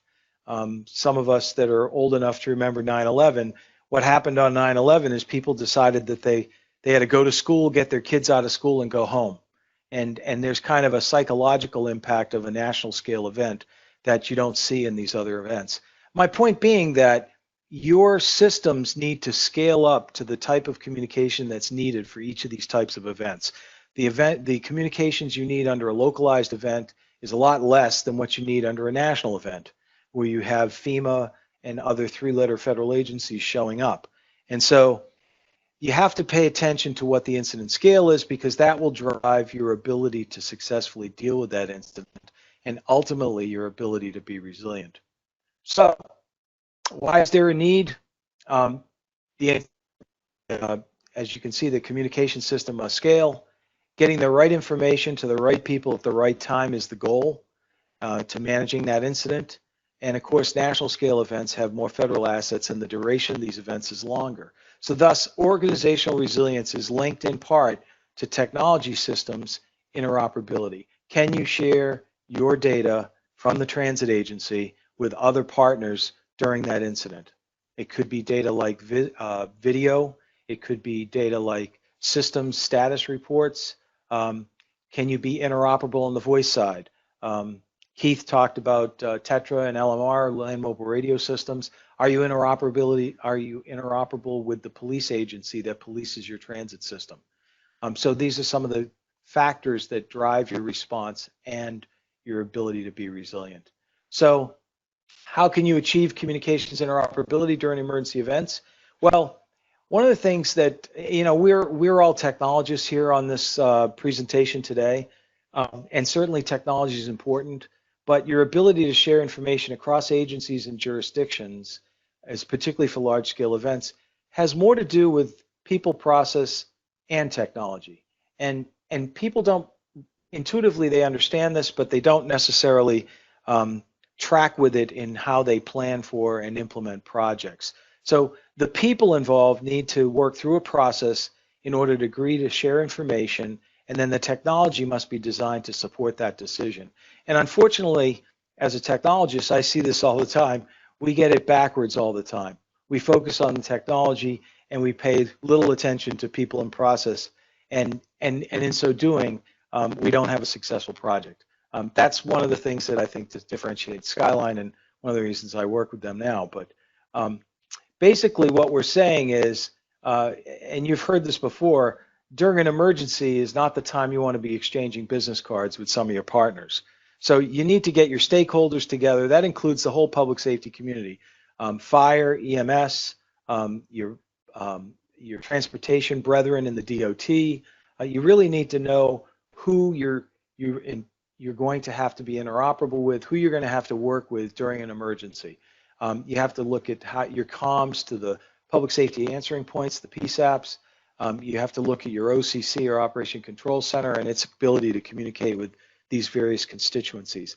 But then having communication with them, getting to know them, having a relationship is one thing, but then you have to have a set of robust processes. So your people have to be trained in incident command. They have to have standard operating procedures for what to do during certain types of events. They have to have a concept of operations of how they're going to employ the technologies that they have at their disposal. Hopefully they've exercised a bunch of emergency events and drills. They have to have communication with the public nailed down.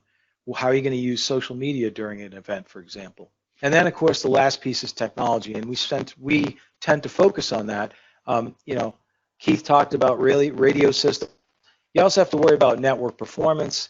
Of course, Todd talked about cybersecurity and being able to make sure that your networks are resilient and not subject to being hacked. And all of this needs to come together in some sort of situational awareness platform. How do you know something's broke if you don't know something broke? So one other thought I'd say is when I speak on this subject, people say, what information is needed during an incident? Well, a friend of mine who used to work for Maryland State Police and is a little smarter than I on this, he said, during a bad day, there's only 4 questions you really want to answer. And I laughed. I says, okay, what do you mean? He says, where is it? Can we talk about it? What do we know about it? And can we see it? And, I laughed, but it stuck in my head and it rolled around. And I said, where is it is all about GIS and GPS. Where's the event? Where are my assets in relation to the event? Okay, so systems like AVL, systems like GIS programs are important to understanding if you've had an event, where the event is, and what type of event it is. Can we talk about it is obviously about voice. And again, Keith did a great job talking about land mobile radio systems. They're the core piece of any communications. But increasingly, with LTE and broadband, you're seeing data and data interoperability becoming more and more important. What we know about it is access to sensors. That could be real-time data sets like was the switch properly aligned for that movement? It could be weather pavement sensors. It could be static data sets. How many people live alongside this section of track that we're going to have to evacuate? And you might get that information from the census as an example. So access to data sets and sensors. And can we see it as video? And lastly, that's the thing I wanted to talk about is video a bit. You need to have access to these five types of desired data to be resilient, to be able to successfully deal with any kind of emergency incident. So if you're in a property today, if you're in a transit property, you should be asking questions like, what do I have for GIS information? Do I have some critical incident management software? Do I have sensors deployed to know what the situation is? And then video.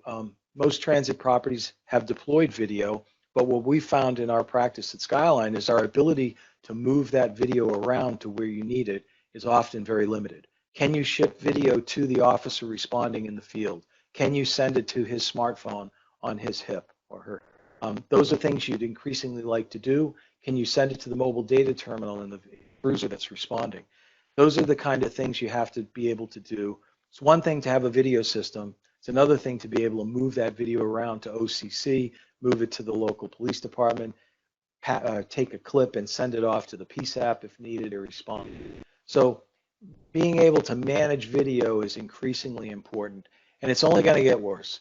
With license plate readers, with fixed video, with body-worn camera video, security camera video, you're going to have more and more video content. So learning how to manage your video, move your video around is essential to managing an event and is important for you to be resilient.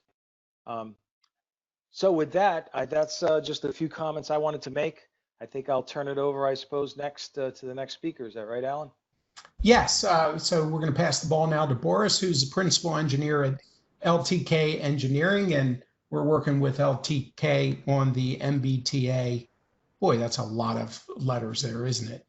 On the MBTA PTC project, if that isn't enough. So Boris, finish it up for the day for us, please. All right. Share. Can you see my screen? We can now, yes, sir. Lovely. So with that, as a follow-on in the discussion of CCTV, we can talk about other things that CCTV can do for us. As part of bringing our riders back into using our transit systems in the post-COVID world, the first approach has been to focus on making vehicles as clean as they can possibly be. But as we know, crowding at stations is likewise a concern that we want to contend with, and present that information to the riding public so they can plan their trips accordingly, whether that mean mixing modes and combining bike share or walking with transit, knowing which station to get on or get off at, or even when to move down to platform level to avoid crowding. So with that, let me go to the next slide, if my computer will let me do that. Hello, computer. Oops, just a moment. All right. So transit operators today already have CCTV systems with fairly comprehensive camera coverage. And this is mostly, the focus of this presentation is on stations with multiple levels. So think elevated or underground. That could also include enclosed transit stations for bus, where you have multiple transfer points from bus to bus, or bus rapid transit, where it's a station that's somewhat difficult to access, whether it's in a dedicated busway or what have you. The reason that these are particular focus is the cameras tend to be installed with a focus on movement from zone to zone. So there's a good amount of cameras near the fare line, good amount of cameras near stairs, escalators, elevators. So one could easily break up zones of a station to count numbers of people in any zone. And crowding detection is a reliable analytic that can be deployed. From an architecture standpoint, what we want to get to the riding public is something like a traffic map of what is seen today for if you're driving into work. You want to know where are all the people. You want to know how can I best avoid this. In the case of some big cities, there may be multiple parallel lines feeding an area. In the case of some cities, there may be multiple transfer points where you can plan at which one should you transfer depending on where you go. It's not just detecting that there is crowding, which is something that we know we can do fairly reliably. It's getting this information in a usable format to the riding public through passenger information systems that, again, the agency likely already owns, whether it's a signage system, a PA system, or any kind of mobile phone application systems. Examples of messages we might see is crowding on a south platform. So people may linger at the mezzanine level for a little longer until that crowding dissipates. There may be a directionality to passenger flow within a station to direct people to enter through one entrance and exit through another, depending on where crowding is present. And in the case of smartphone applications, folks may know where crowding is further down the line and plan their trip accordingly through integration with GTFS capabilities that the agency already has today. In the case of Genetec and Milestone CCTV solutions, the integration is more straightforward because there's a large number of analytics available. Although this is more or less CCTV system agnostic, there are ways to do it with taking this video directly into the analytic. And again, which PA system or signage vendor doesn't matter so much. It can work with any of them, provided they can accept discrete inputs as far as trigger points. There does need to be some kind of hardware installed on the back end to process the video that's coming in and output the alarms in a way that can be outputted to other systems. The more interesting thing is classifying those alarms and turning them into usable messages for other systems. You can see here kind of an architecture of one simple, quick to deploy approach, right? So on the left, you have cameras already coming into an existing video management system. That video already exists today. Nothing needs to change. It's just analyzing that video to determine where and to what degree crowding is present and to generate classifications of alarms to output to other systems so that the public can know what they need to do. The idea here is that the agency shouldn't have any action item they need to take to do something or deploy staff. It's to enable the public to help themselves use the system better and make the transit system more attractive and thus boost ridership, but in a sustainable and safe way. As we know, beyond COVID, this has to be a useful system or else it doesn't have the longevity to justify its installation for a short duration. Crowding in a normal operating environment means that something has happened. That means that someone may have fallen and be injured. There may be a safety incident in progress. There may be a fight. There may be all sorts of things happening. The agency will want to know that crowding is present. That may mean that there is a train that's out of service, a bus that's out of service, all sorts of reasons that the agency may want to know. And incidentally, while we talk about funding, the Department of Homeland Security has been very good about funding CCTV enhancements in transit before. And it may be a way of for transit operators to fund some of these COVID-related safety improvements, so long as they have a life beyond COVID. Station flow management. We know about queuing at fare gates, even on a good day, when those monthly fare passes go on sale. Queuing, how people queue up, and how much time they spend at those machines is a point. And we heard that earlier today in the case of MARTA. Station choke points could be mitigated depending on how passenger flow is mitigated. And at bus platforms, especially at transfer points, a platform could be opened up only when that bus arrives, and people could be directed towards designated waiting areas to minimize crowding.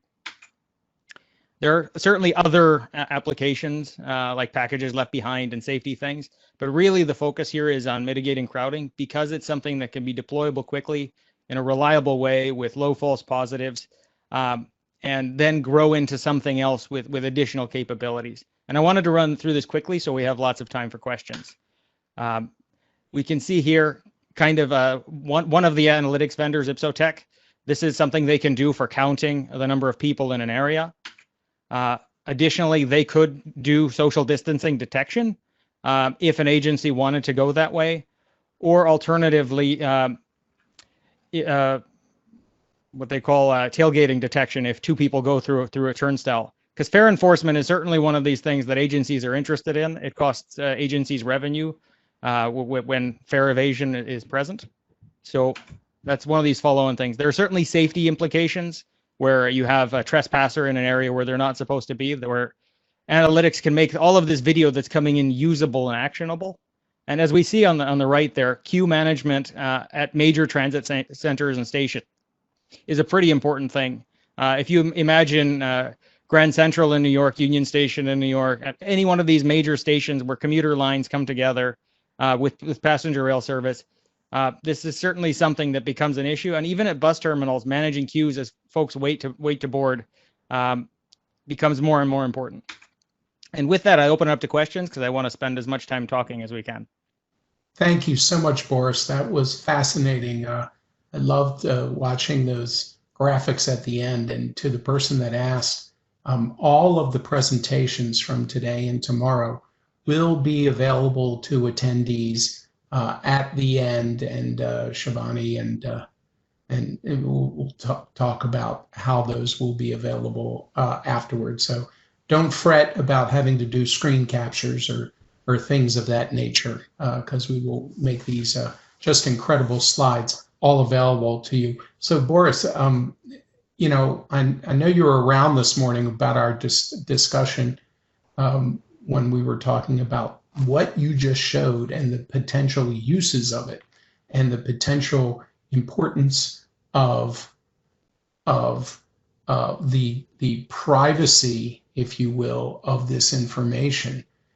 It seems to me that what you were showing was just the tip of the spear, and in terms of what's possible. Are you aware of folks, agencies who have employed these types of devices or analytics or sensors, adopting a policy with regard to storage of this information and willingness to make it available to third parties? So I'll start with kind of where this information is intended to go, the way this presentation is written. And I can also tangentially talk about analytics that agencies have previously deployed pre-COVID. So the intent of this is to not have any privacy implications and to use the cameras effectively as sensors. So all they are going to do is count how many people are there. The actual video itself is not important in terms of the actionability. So it's, does the number of people in this area exceed some threshold? Then do I trigger an alarm to SCADA? Do I trigger an alarm to the PA system to do something? Now, in the case of previous analytics from a safety standpoint, where video needs to come up at the OCC or Operations Control Center screens, and then possibly interface with third-party agencies, police, fire, what have you, that's something that's been done from a safety standpoint. But each jurisdiction is different in terms of the legal restrictions on what can be shared between the transit agency and police or any other third parties. So it has to be done in a very local, incremental way. It's difficult to just blanket say, do share it. And secondarily, there's the cybersecurity impacts of sharing video. Letting any other third party into your network to extract this video requires very careful architecting so that the CCTV in a transit agency lives in a very critical industrial control network where other things on that network are very vulnerable, especially the SCADA system, to outside tampering. So depending on how the agency network is architected, one has to be very careful with how this video goes out to the rest of the world. That may mean some kind of air-gapped analog connections where digital video feeds can go through a digital to analog converter and then go back analog to digital to the third party so that no data goes across that connection. Sometimes there's restrictions on recorded versus live video, but I think that's as far as I want to take it for now. Oh, that's great. I appreciate that. John, you wanted to add in? Yeah, one of the things I did in my career was we built an interoperable video system for the National Capital Region. And there's thousands of cameras that are part of that network. And Boris was dead on in everything he said. We architected it so that we mapped the ability to share virtually every camera, but in many cases the default position is off. So that when there is an emergency, the capability to share is there, but the day-to-day it's off. The only ones that are shared routinely and regularly are the ones that are published to the internet anyway, where they're highway traffic cameras, they're cameras on the sidewalk, at the top of the escalator, things like that. And so it creates a certain level of general situational awareness with no real privacy implications, but the ability to share more extensively, should you need to, is already mapped out and laid out in place.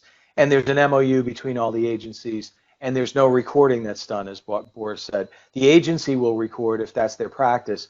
So if they need to find, if law enforcement wants to find a video after the fact, they go to the source agency and request it as they would typically do as the owner of that content. So that cues up a question in my mind, which is who has control of that video? Is it stored within the agency and everything's done within the agency, or do they use third-party vendors? So this brings up an interesting point. Say you are a commuter rail agency that's operating out of an Amtrak-owned building. The cameras may very well be owned by Amtrak. It may very well be their CCTV system. But the systems you want to trigger with that information may live within the agency's IT infrastructure. And then that's why we showed earlier where the analytic would live where the CCTV system lives, but then there's ways of outputting that data with discrete hard contacts that can be transmitted over fiber or copper, but not over data necessarily. And two disparate networks can exchange this data without actually being connected in an IP way, right? So the alarms can be output on one system and received on the other system, even though they don't communicate over a network between each other. But even if it's your own system, your own, if it's ever the agency system, do they ever use third parties who aren't an agency like LTK to do these things for them? Is it all outsourced in some cases? I haven't seen a jurisdiction where a large transit agency has done outsourcing for CCTV, with the exception of where complete operations for a transit line is outsourced to a third party. What I'm thinking of is something like Canada Line in Vancouver, which is operated by public-private partnership, and the entire CCTV infrastructure there is also operated by that same third party. Excellent. I appreciate that, because that brings up all kinds of questions about the supply chain, the chain of custody of that supply chain. Go ahead, Todd. You wanted to say something? Yeah, that'd be chain of custody. I'll put your attorney hat on for half a second, but that gets into chain of custody. Who actually has the video when it's subpoenaed? Who handles the subpoenas? So we recently worked with actually more than one client. One client asked us to come in for a biannual valuation, right? State of good repair. And as a part of that, we started asking questions about their CCTV system as to who actually operated it. Found out a third party, A, designed it, B, installed it, C, knew where everything was, the agency did not. However, the data streams went to another agency, which is a sister agency that farms out all of the IT stuff from this initial rail agency. At which point there's also transit police. So when the transit police say that they need the video, or any other agency, they now have to go to this other agency with their subpoena. So I said, so where's your protocol document that explains how you handle your chain of custody? And they said, what's that? So this now outlines a whole new train of thought that we need to work on with the client. That would be the process bubble in people, process, and technology. That was gotta have a protocol, addressed. Right? AKA the Tillis Full Employment Act. There you go. I mean, that's the problem, and that we have too many folks not thinking about these things up front. I mean, there's so many great things that we can do with this information, but this is not just a transit problem, but this is a problem for everybody who's collecting data for analytics. And I'm on the board of trustees of Capital Technology University. We've got a whole undergrad and graduate program. Can you imagine getting a graduate degree in data analytics? It's huge, but too often we don't discuss about the privacy of that information. So that's a hot button for me, obviously. Anything that the four of you would like to add in the last minute that we have here? Go ahead, John. I'd make one more reference. I sit on the Video Quality and Public Safety Working Group for the Department of Homeland Security, and they published a policy guide. So if you Google DHS S&T Public Safety Video Policy Guide, those terms, you'll drive it out and you'll find it. And it doesn't give you what your policy should be, but it says if you're going to be involved in video, you need a policy on data ownership, data retention, storage, access, audits. It mentions all of these things, and it's a pretty good resource for someone trying to make sure that their policies and procedures are sound. Absolutely, that's terrific. And there's a couple other projects nationwide and worldwide that are going on to try to set standards for that. So with that, I'm going to thank all of you for joining us this afternoon. And for our attendees, we have a poll open for you now. It's really important that you respond in this poll for us so we can do things better for you next time. We are looking for another full day of great presentations tomorrow. So GWTCA is just delighted to be able to have done this for you all today, and we will see you tomorrow. Thank you very much.